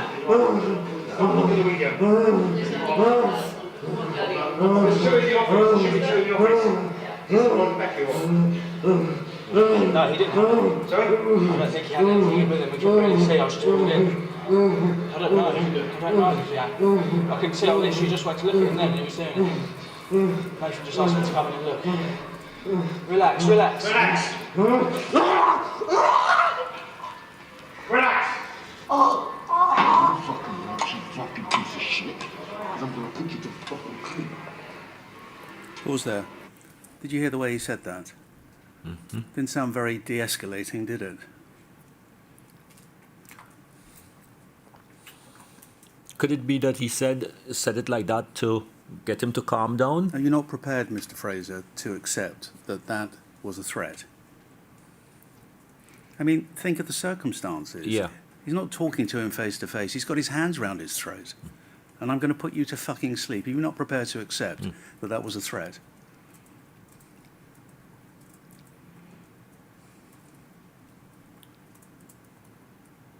It feels like you're protecting Jan Pashali, Mr. Fraser. I'm not protecting anyone. Then why are you not prepared I'm to not accept that protecting that anyone. sounds like a threat? Yeah. It does sound aggressive, if that's what you're asking me. Well, I am Yeah. asking you Yeah. whether you think, in all of the things that you have witnessed at Brook House, Yeah. it's certainly aggressive.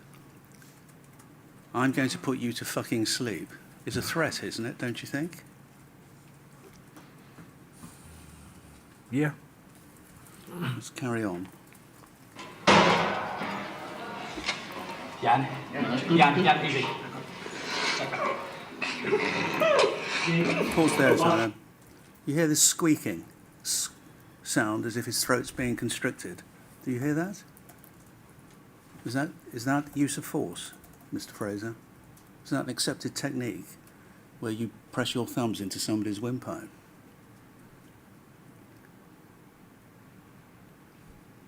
No. No. Thank you.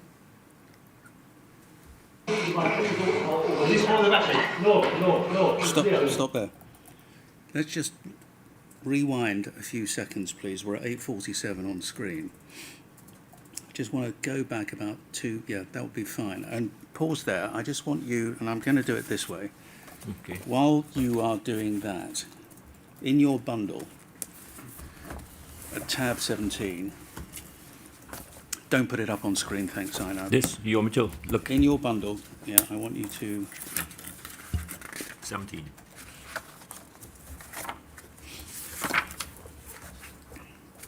go to page 17, tab 17. So after the You've got tab 17. Yeah. Yeah. And then go to page 7. You'll see a 007 at the bottom right, and a 7 in the centre of the page as well. You got that? Right at the bottom. Right at the Zero bottom of the page. Look for a 7. Have you found 7 at the bottom of the page? Page 7. page 7, yes, Yeah, page right. 7. Now, just look at the top and just run down with me. We've looked at this before. Jan Pashali says, "You fucking piece of shit," because I'm going to put you to fucking sleep. Yeah. Yeah? Callum Tully says Jan. Then Pashali says, "No, he's good, good." Tully says Jan, easy. We've just heard that on screen. Yeah. And what I'm about to show you is Charlie Francis, who was there, talks about did he swallow the battery? And somebody who is identified here as Star for 4, no, it's here. Yeah? Yep. And when you watch the film again, you'll see in the subtitle, Star for 4 will come up, and the words, no, it's here, will show as well. And you see the next entry, Jan Pashali says, in his mouth, where? According to the transcript. When Jan Pashali was here, I suggested there were two different voices. Yeah. There was one person saying in his mouth, and somebody else said where. My suggestion is it's Jan Pashali saying where, and somebody else says in his mouth. What I want you to do is listen very carefully, please, and we can go back and forth if you want, to line 73 when it comes up, Star for 4, no, it's here. And then who says the words in his mouth at line 78. And I just want to know whether that was you. All right? Okay. Right. Is this one of the battery? No. It's clear. Wait. That's me. Right. So Star for 4 is you. It's there. Yeah. And did you say, were you also the one to say in his mouth? Let's Yeah. hear. So that we're clear, look back at the transcript, please, Mr. Francis. Line 73, where it says Star for 4, no, it's here. I know that's definitely me. That's definitely you. And line 78, in his mouth. Do you think that's you as well? Let's hear. Yeah. Are you agreeing with me? No. Let's hear it. You want to hear it again? Yeah. In his mouth. Where? Yeah. So what did you say? No. It's there. It's there or It's here? here. It's here. It's here. I'm asking you now about line 78, which is attributed to Jan Pashali. What I'm asking you is the words in his mouth, where, were any of those words yours? That's what I'm saying. I haven't heard that bit as yet. Right. Well, do you see it's on to the screen? recognize my voice. Do you see it's on the screen now? Do you see at 8:47, Yeah. Jan Pashali, according to the subtitling and the transcript attributed to him, all I want from you is listen very carefully and tell me if any of those words in his mouth or where is yours. Okay. Let's just go back, Zainab, please. No. It's there. Wait. It's there. It's over there. Right. Go back again, please. It's very difficult, I know, but I just want to see if you pick up two different voices in his mouth. Where. Is this one of the battery? No. It's there. Wait. It's there. It's over there. Right. Got a battery. You able to help? You can't say. I know it's definitely me saying no. It's Yeah. here. Yeah. Yeah. But you can't say And whether I recognize Callum saying it's over there, yeah, but that bit in between. in his mouth where? You can't say. Yeah. Right. I know. The where, not the in his mouth. The Yeah. where is Jan's voice. Exactly. Yeah. But somebody else is saying in his mouth, and the question is whether it's yours. You can't No, say. no, because I noticed it wherever I was saying no, it's there. It's Yeah. here. It's here. Where? I know. My suggestion is, in his mouth appears to be somebody else's voice, not Jan Pashali. And not me either. You don't think it's you? No. Or you're not sure? No, that's That's not not me. you. All right. I'm saying it's here. Right. So I must have seen it on the floor. Exactly. Well, that's my next question. Where Yeah. is the here? Yeah. Where it's was it? Somewhere on. It must have been somewhere on the floor. Yeah. Yeah. There's a drain under the sink, is there, on the floor? I don't know about a drain. You don't know about but a drain. if I was saying if I'm saying it's here, Yeah. I'm standing by the doorway. It had to be somewhere in the proximity of his head Yeah. But you'd seen it. that I could see it here. Yeah. For me to say no, it's here. Yeah. For example. Yeah. You see, we've got on screen, you can see his mouth's wide open there, can't you? Yeah.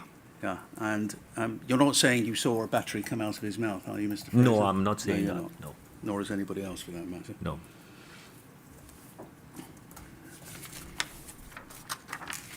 And so G4S, in their investigation report, as we saw just a little earlier, said it was difficult to accept that you weren't aware of what was happening.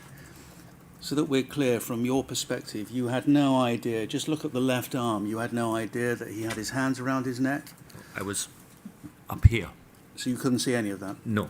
Not from the side? No. You were what? I was Squarely behind him? Yeah, I was against the door at the back. And so that we are clear, you're also saying there was no possibility you heard the words that he uttered? No.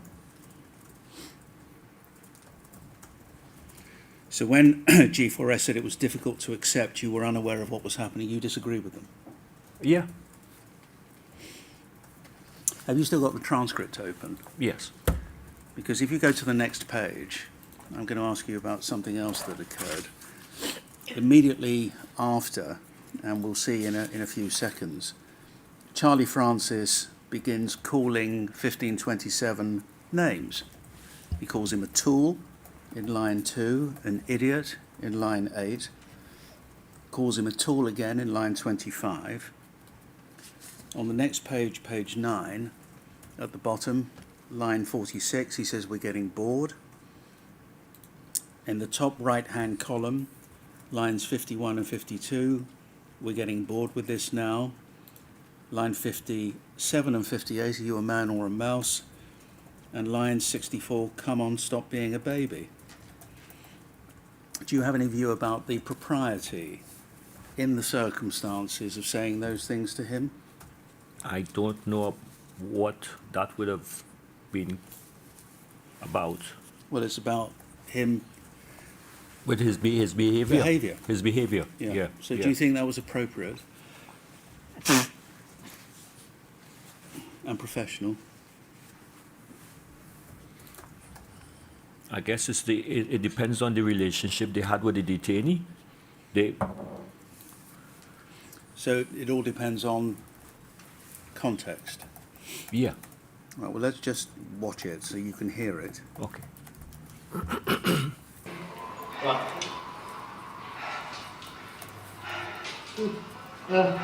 Right, you're going to stop being a tool now, yeah?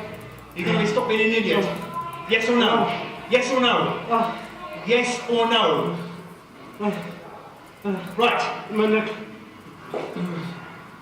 Right, you're going to stop being a tool. Yes? Yes or no? Right, now listen. Right, we're gonna release you, and then you're gonna speak to healthcare. You understand? Do you understand? Yes or no? Yes or no? Ready? Ready to move on side? Yeah, stay in covering position. Ready? Over to you.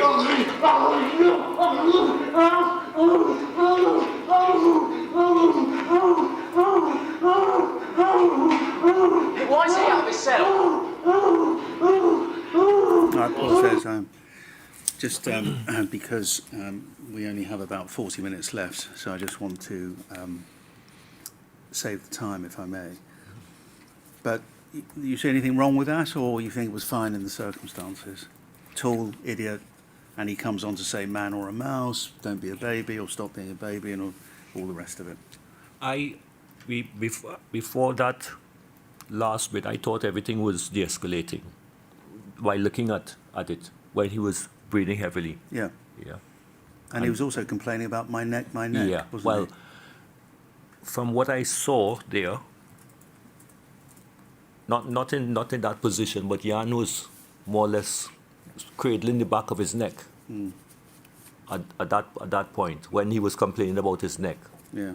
But maybe it was sore from before, from what transpired before. Yeah. Yeah. So what are you saying, Mr. Fraser? Are you saying that, in your judgment, was both appropriate and professional by Charlie Francis?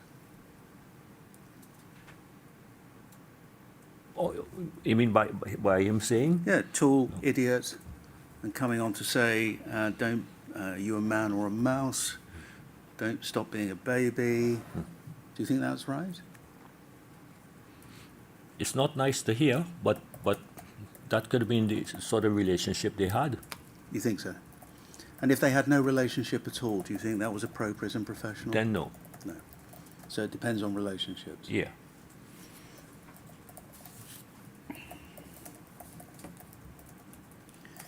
Like I would say stuff to some of my friends, and I wouldn't dare say it to my other friends. For example. Yeah, For but example. these aren't friends. No, of course, These aren't friends. These Yeah. people are in your care. Yeah, true. Yeah. Very true. Yeah. Let's go back to another transcript. Thanks, Zainab. We can put up TRN 0000001. This is Chair tab 16. Thank you. This is a transcript which precedes, so this is part of the event that precedes what we were just looking at. Okay. And this is the first part of the incident. You see, Mr. Fraser, there you are, get staff in here. That's Yeah. the ligature. Okay, right. The first incident, Steve Lawton, fish knife, here, give us, and so on and so forth. To the top right, you see lines 54, 55, I've got it off his head. It's all right, I've got it off his head. And that resulted in that use of force form that we saw 54, earlier. right, 54, Yeah? 55. Yeah. Mm-hmm. And then he's on the bed. And there's quite a few exchanges. And then let's go to page 6. Page 6. And you see at the top, you've got Steve Lawton saying, a battery in his mouth, the cock. Mm-hmm. Now, this is the point at which he either had a battery in his mouth, or according to Mr. Ring, he might have been rubbing it around his mouth. Perhaps it doesn't matter very much which for now. But a battery in his mouth, the cock. Does the use of the word cock surprise you? Calling somebody a cock, a detainee in the care of a DCM? Does that surprise you? If it's not in earshot, then That's- it could be a conversation between the two of them, Who's the two of them? not the detainee. Yeah. So you think that's fine if it's out of the earshot of the detainee? Then you can call a detainee what you want behind his back, as long as you don't say it to his face. It's not nice, but it could be banter between the two of them. I see. Don't you think, though, the more people do it, especially people in leadership roles, Yeah. the more everybody else thinks it's okay to do it? And that becomes a culture, and it's not a very good one, is it? Yeah. Says Ring, has he? Star for 2, whoever that is, he swallowed it. And then says Nathan Ring, going all night, isn't he? Joe Buss, who was there, yeah. Going all night, Duracell Bunny, isn't he? Going all night now, isn't he? Swallowing batteries, you're full of it. Burn his tongue. And then at the right-hand side of the page, on page 7, towards the bottom, line 90, Nathan Ring, he's just a dick. Now, you were there. Do you remember him saying that? I mean, if I was to show you the footage, you'll see that you were right there at that time. And I'm sure you'll take it from me when I tell you that that's what the footage shows. But do you remember Nathan Ring calling 1527 to whom he was referring a dick? He could have said it out of frustration. What, You know, why do you say that? if it's just like Yeah. staff Yeah. speaking, he could have referred to Yeah. him. Have you been following the evidence in this inquiry last week at all, Mr. No, Fraser? You no, haven't watched no, any of it? no. So out of frustration for what? For what transpired throughout the day. Right, so this behaviour. Yeah, his behavior. Right, behaviour. Yeah.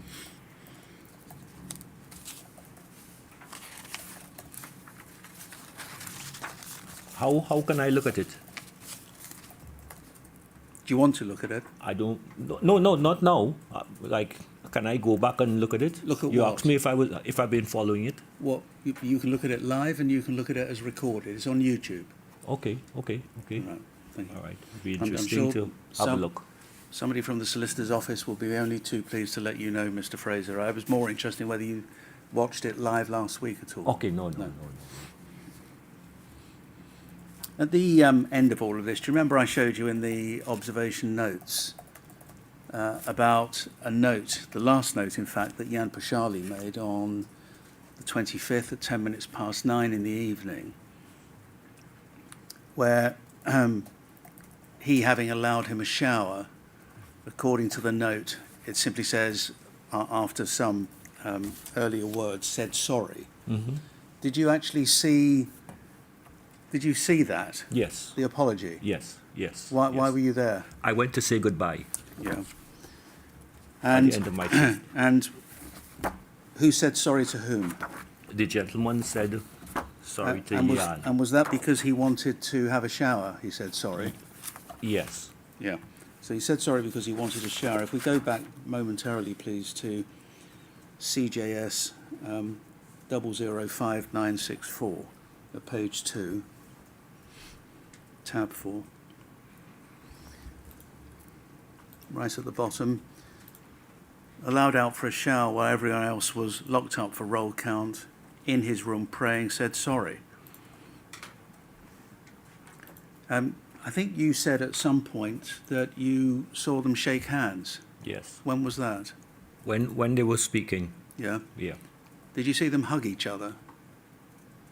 I can't remember No, seeing but you remember them a hugging. handshake. Yeah. Right.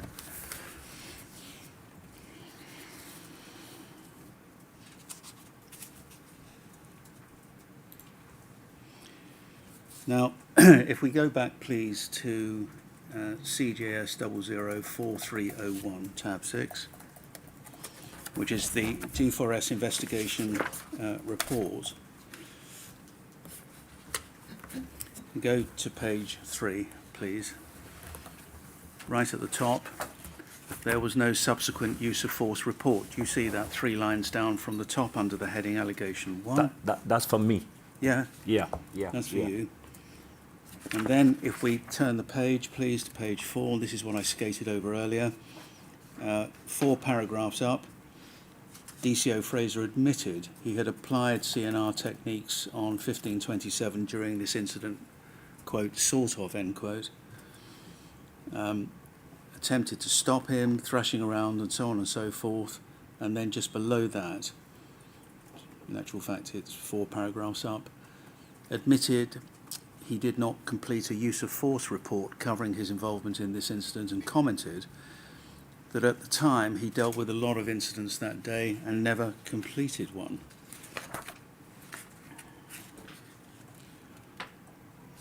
If we go to page 7,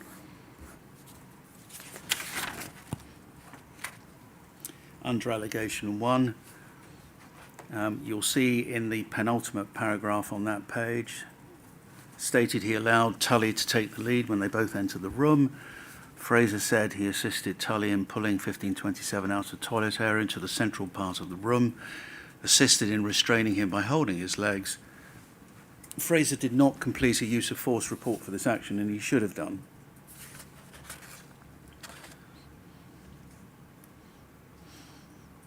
And that was substantiated, that allegation. And I just want to know from you, Mr. Fraser, and it's something you mentioned in your witness statement, which came to the inquiry quite recently, as you well know, dated the 18th of February, paragraph 22, this is what you said. I did not complete a use of force report for this incident or others that day, as I was on constant watch and I was exhausted. I was hoping to complete it when I returned to work. Yeah? Why didn't you complete it when you returned to work? Because when the following day, straight back out onto the door to let detainees in and out. Yeah. And then then they would have been fussing because they wanted to go out onto the courtyard. It was just a constant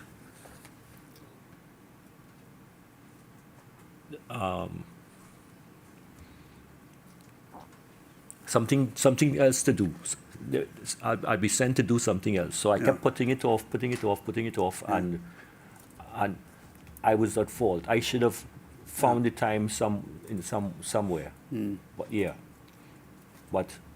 You see, we know that, and we can look at it now if you wish. If we go back to transcript number 2, TRN 0000002 at page 14.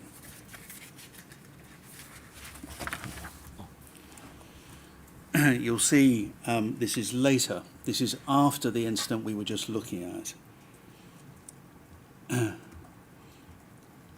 Someone who is identified as staffer 9 at line 6. I'm going out to the courtyard to get some fresh air. Give us a couple of minutes. Callum Tully says, yeah, mate, no worries.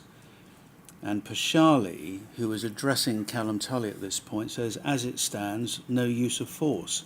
As it stands, Tully, no use of force report. Okay. Now, as it happens, as it stands, there was no use of force report from Jan Pashali. He told us last week that he had completed one and he'd left it on a desk in an office in or by a pigeonhole where somehow it disappeared, he thinks, rather conspiratorially, that Callum Tully made it disappear deliberately. So there is in fact no use of force report from him that this inquiry has seen. There is none from you. There was none from Callum Tully, and we can see why. And there was also none from Charlie Fraser. Each and every one of you should have made a use of force report. How does that happen? How does it happen? I know. Once we do like a restraint, you have to do a use of force report. Yes. You have to do a report. Yes. But I was not in a frame of mind to do it on that same night. I wanted to get home and do it when I got in because I've had to do it once before. And every time I would get a colleague to look at it, they would say, that's not good enough. You have to do it over. So I was getting myself ready to write up something. You never did. Which I didn't do. Yeah, that's what I'm saying. I'm guilty of that. Yeah. But this was one of the most violent uses of force witnessed by this inquiry. Okay. Well, you know that, I'm sure, Mr. Fraser. You know, a man had his hands around the throat of a detainee and whispered effectively into his ear, the words that I have repeated often. And so, I only what had I'm to do struggling use of force once before. You what? On the job. I've only had to do it once before. Yeah, but you knew the rules. Yeah. And what I'm struggling to understand, and so may others, is how it is that it wasn't just you. You say you were exhausted and in effect never got round to it, but it was Charlie Francis, it was Callum Tully, and subject to what views people take of Jan Pashali, in fact, there is no use of force report from him either. And if those words mean what they say on the page, one can understand why. Now, does that happen by chance, Mr. Fraser, or does it happen by collusion?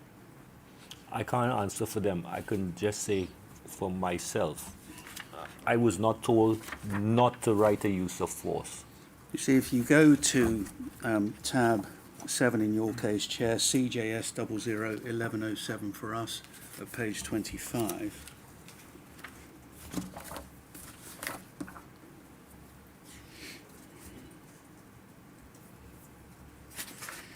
And we'll just read from the bottom. And what this is, Mr. Fraser, is the investigation report by the PSU into the events that we have been examining. Mm-hmm. And at paragraph 7.59 at the bottom, CCTV, they say, and panorama showed that Tully was the intervening officer. He should have completed an incident report and a use of force report.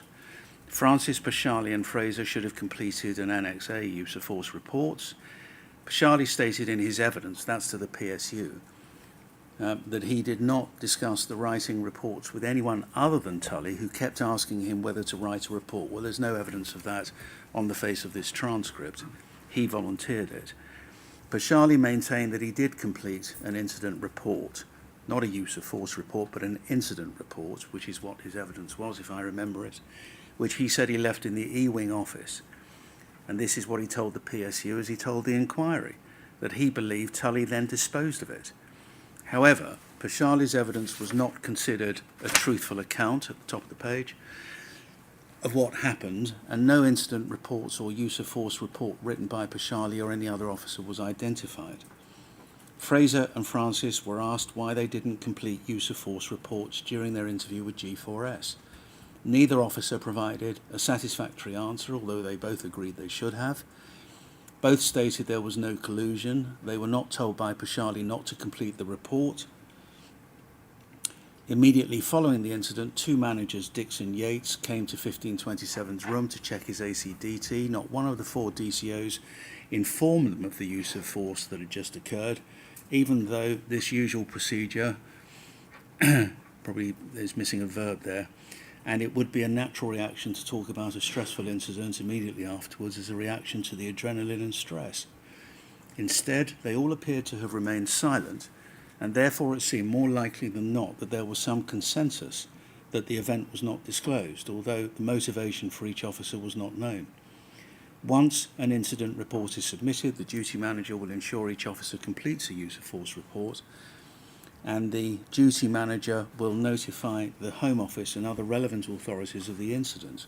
The lack of an incident report and associated documentation meant that there was no G4S or Home Office oversight, no self-harm investigation, and no immediate ACDT case review of 1527's risk, as he was held in isolation on Rule 40 at the time. Conclusion: there was evidence of the conversation between Tully and Pashali, in which Pashali suggested to Tully that no use of force report was to be completed.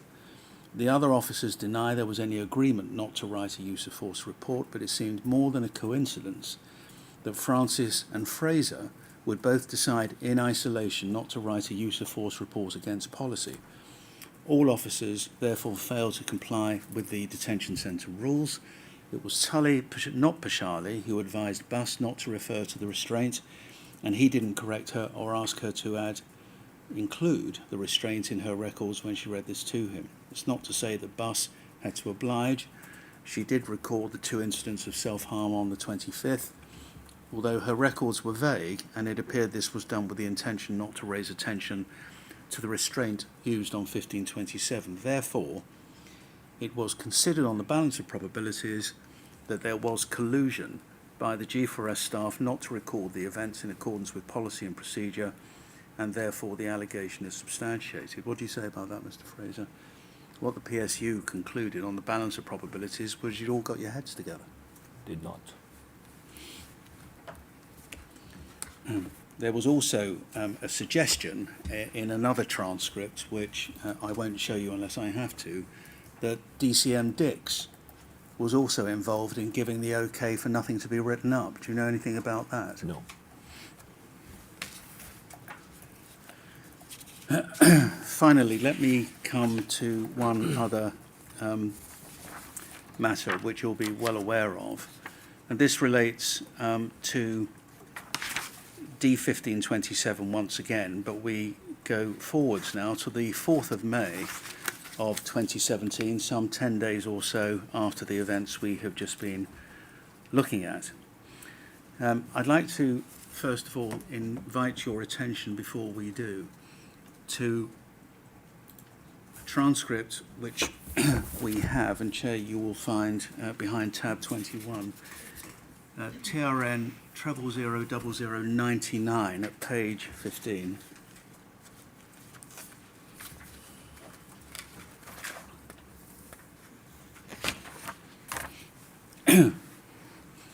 Right at the top, this is the 4th of May. Right at the top, hey Clayton, says Tully, you didn't get in any sort of trouble after the thing with Jan the other day, did you? Obviously he got into. You didn't get in any shit about him getting into the toilet or stuff like that, did you at all? And you say no, did you? No, I didn't at all. I just remember Nobby. Is Nobby Steve Lawton? I don't know. Nobby being in a bit of a bad mood, weren't he, about the whole thing? And I was just like thinking, what could you do about it? Because he snuck round the back. Of course. Do you know what I'm saying? No, I didn't. Steve was gone before Jan had even started his prison stuff on him. Do you know what I mean? Yeah, no. Not sure I'll be trying any sleeper hold on detainees. No, I not do for sure. And then at line 488, says Callum Tully to you, did you see the choke? And you say, no, because I was facing. My back was to see. I was holding his feet.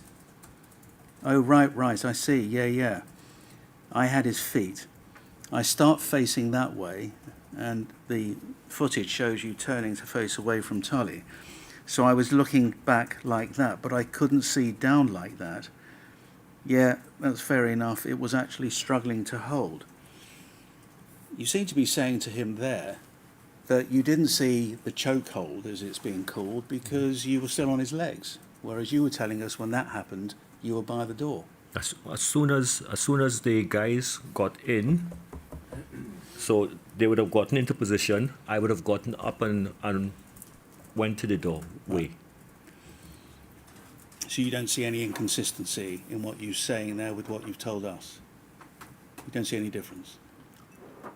Well, from what I can remember, I'm telling you, from what I can remember. Yeah. Yeah. Right. And tell us this. He asks you whether you got into any trouble. Yeah. The obvious question would be, what trouble should I be in? But all you say is no. Why did you answer in the way you did? Maybe he was asking me if anybody confronted me about it. Yeah. Yeah. What sort of trouble might you have been in? Do you know? I don't know. You didn't know. But you didn't ask him either, what trouble should I be in? No. Callum, I developed a good relationship with Callum because we used to travel into work together. And he used to tell me that he was going to America to do marathons. That's probably when he was going to do his reports and stuff. And I would give him advice about nutrition and exercising and stuff. So then we developed a rapport. Yeah. Over the page, please, 16, at the top, line 511. Some of the stuff Jan says he gets up to in prison is, and you say, oh, yeah, and it's true, because Keith told me. You remember something inaudible? Who is his? He used to something inaudible, and my good mate Adrian tells me some stories, you say. And at line 520, Callum says, well, I certainly wouldn't want to get into a fight with Jan, that's for sure. And you say, yeah, Jan is so... And then at 534, you say, talking of someone else, Jan lifted his feet up, threw him up in the air, grabbed him, threw him like that, and you gestured, like as if he was a little child. Bloody hell, he's strong, man. He does a lot of MMA as well. Oh, Jan did? Yeah. Maybe that's where he learned his sleeper hold. Yeah. And then there are more there, CNR in more depth than ours as well, in other words, in prison. Now, first of all, the stuff he got up into in prison, because we've heard quite a few things about that, and things Jan would say to Callum Tully. What did you hear from Keith? about Jan? Why were the stories true? No, I was just playing along with Callum. You were playing along with As it. we were having a laugh about it, which is Yeah. inappropriate. Yeah, but who's Keith? Keith was another Yeah. DCO. And what did Keith tell you about Jan? No, he just told not necessarily about Jan, but just experiences they had in prison services. Prison. Well, tell us about the experiences ju- Keith told you they had in prison. just like if they were going to do like a restraint or something like that. Yeah, Yeah, and nothing in any details. well, what were you agreeing? And it's true. Callum says some of the stuff Jan says he gets up to in prison is, and you say, and it's true. What I want to know is what was true. What Yeah. was the stuff that I was Jan got up just into playing prison? playing along Well, to make it sound everybody was- interesting. See, Mr. Fraser, everybody says that they're just playing along. Yeah. But But you didn't know he that's was the truth. recording. You didn't know what Callum Tully was up to. So what I'm asking you is, because The- not only do you the- use the well, bit just where he threw the- stop, okay. stop. Wait for me to finish. Because you say Keith told me, and then you talk about your good mate Adrian. Now, what I want to know is what Keith told you Jan got up to in prison that was true. That's what I want to know. You actually inserted a name, so you weren't making this up. You weren't just telling him what he wanted to hear. Mm-hmm. Keith exists, clearly, as you've just indicated. So what I want to know, Mr. Fraser, is what Keith told you Jan got up Just to that in they, prison. they were very experienced officers Yeah, in restraint, Yeah. control and restraint. yeah. Yeah. But what did he get up to? That's not what Tully is talking about. Yeah. He's talking about the stories Jan tells about prison, not Okay. about control and restraint. What were the stories I that were true? can't remember what I would have said, so I don't want to give you wrong information. Is it just you don't want to tell us, Mr. Fraser, or because it doesn't show Jan in a good light, or No, what? no, No? no, Nothing to do no, with that? no. I just don't want to give you wrong information. Right. Now, moving on then. Transcript TRN 0000076, please. Tab 20, Chair, page 38.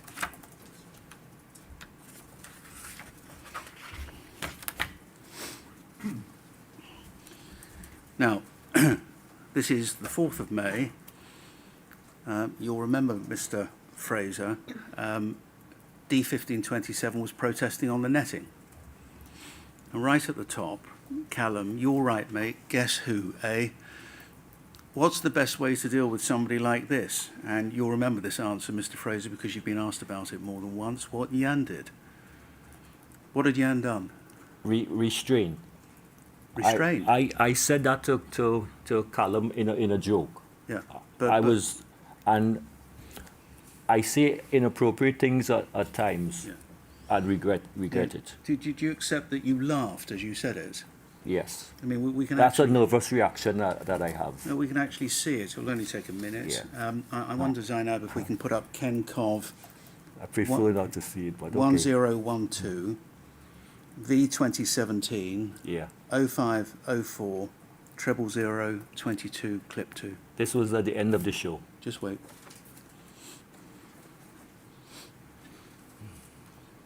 Beginning, just yeah, that's it. Yeah, that's fine. You've got the time. Just watch it, please.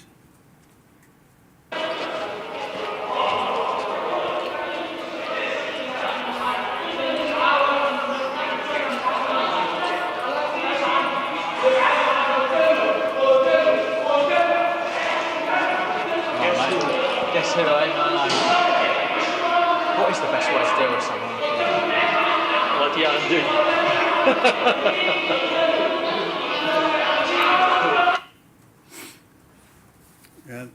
Was it funny That's a what Jan stupid, did? nervous reaction that I have.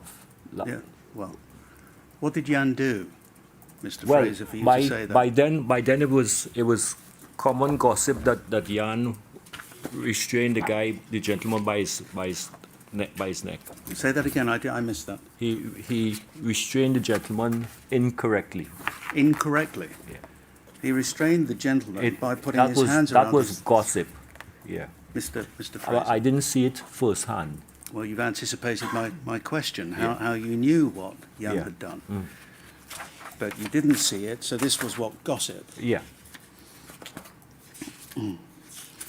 And whether it was gossip or whether you had seen it yourself, it wasn't just restraint that was incorrect. He had his hands around his throat, didn't he? And you must have known that much. You knew that it was a From- chokehold, a sleep out from others. I know Yeah. this is what you're saying. Did you think it was appropriate to show your approval for that to Cullum on the 4th of May, laughing about how do you deal with somebody like that, what Jan did? I've always regretted doing that laugh, but it's just that me laughing like that gets me in trouble often. So it's the laugh, not the words. Are Well, you saying yeah, it's just I should not have said it. It's like my mouth reacted before my brain engaged.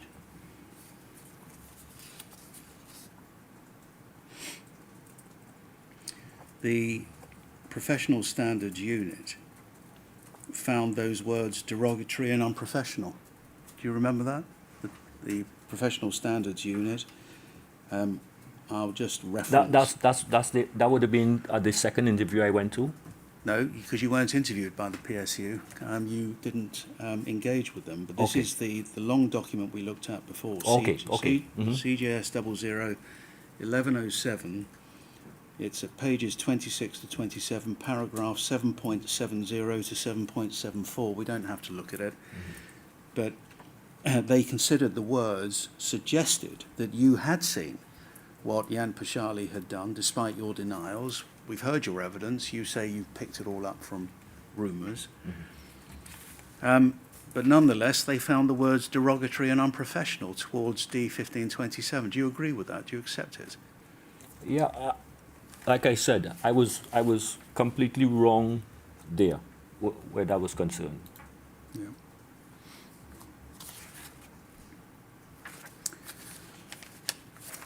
There's a few minutes to one. Mr. Fraser, that's all I'm going to ask you. Chair, if you have any questions. I do have a couple of questions for Yeah. you, Mr. Fraser. You just told us that it was, I think the words that you used were common gossip, that D1527 had been restrained around the neck by Mr. Pashali. Yeah. When you say common gossip, can you explain who amongst was that? Just amongst the other officers. Did that include DCMs or was that just DCOs? No, Can you remember? I didn't have much dealings with DCMs. Yeah. So are you confident that it was just amongst DCOs, other Yes. staff, Yes. other wing Yes. staff? Yeah. Okay, Yeah. thank you. You also told us, and it's in some of the documentation that we've looked at that Mr. Altman's asked you about this morning, that you were exhausted. Yes. I think you said you felt brain dead by the end of that day. Yes. Was it common to feel? Was that an average kind of day, the 25th of April? No. Does that strike you as No, an unusual day? that was a. It seemed like that day went on forever. Yeah. Okay, so that would not you wouldn't categorise that as what a routine not day on a may daily have basis, been. No. Okay. That was a special Thank day. you. Yeah. And was it just a regular shift time that you did? You didn't do any extra hours on that day from memory? It went over my allocated time, but that's because of the incident. Okay. Yeah, Okay. Yeah. Thank you. The other two other brief questions. Could you just describe to us what the battery looked like that you saw? This is going to get me in trouble again. I have this ongoing joke with my ex-father-in-law. He has a phone, and I call it a prison phone. It's a little Samsung phone about this size. Okay. Like an old telephone, and you just make calls and receive calls. Not So- a smartphone. Not a small smartphone, phone, yeah. So the battery would be about this size. Okay. Yeah. Thank you very much. Like maybe 2 inches by 1 inch, Okay. roughly. Thank you. And then my final question, we've looked at some of the transcripts of that particular period of time on the 25th of April, and we've obviously watched some of the footage as well. Okay. Can you remember, were there other detainees around on the unit at the time that this was taking place, from memory? Was this in E-Wing? On E-Wing, yeah. I would say they would have been around at first, but when the incident would have transpired, they would have put them in their rooms. Yeah. Okay, thank you. Those are all the questions that I have. Thank you very much for Yeah. coming to give Okay. your evidence. Before Mr. Fraser goes, Duncan Lewis have asked me to clarify on the footage one aspect, and I suggest that we do before Mr. Fraser goes. It won't take long. I think Zainab has got the footage queued up, but if not, it's back to V 2017 0425 00021, and the time is 000835. 000835. And before we play it, what I'm asked to ask you, 0835, that's it, Mr. Fraser, is apparently we're going to see, after the words put you to sleep, when Pashali says, I'm going to put you to sleep, you'll see some feet walking behind the head of the detainee. Some Okay. feet is what you're focusing on. And the question is whether you can help us, whose feet were they? It's not going to be easy, because I suspect shoes are shoes are shoes. But it's either you, Joe Buss, or Charlie Francis. So can you see if you can help? And if Okay. it needs to be, we can go back. Apparently it's between 8:35 and 8:40, which is the timestamp. Jan, easy. About there. There. Who is that? I don't know, but that's not my feet. I wore Adidas army boots. Right. Yeah, which are a bit more chunky. Okay, let's just roll it back to 8:35 and look again, Yeah. just to be absolutely sure those aren't your chunky Adidas boots. Jan, easy. No, No, not no, you. no, definitely All right. not mine. Thank you very much. Yeah. But, well, I suppose the next question is, do you know whose? Definitely not. No. All right.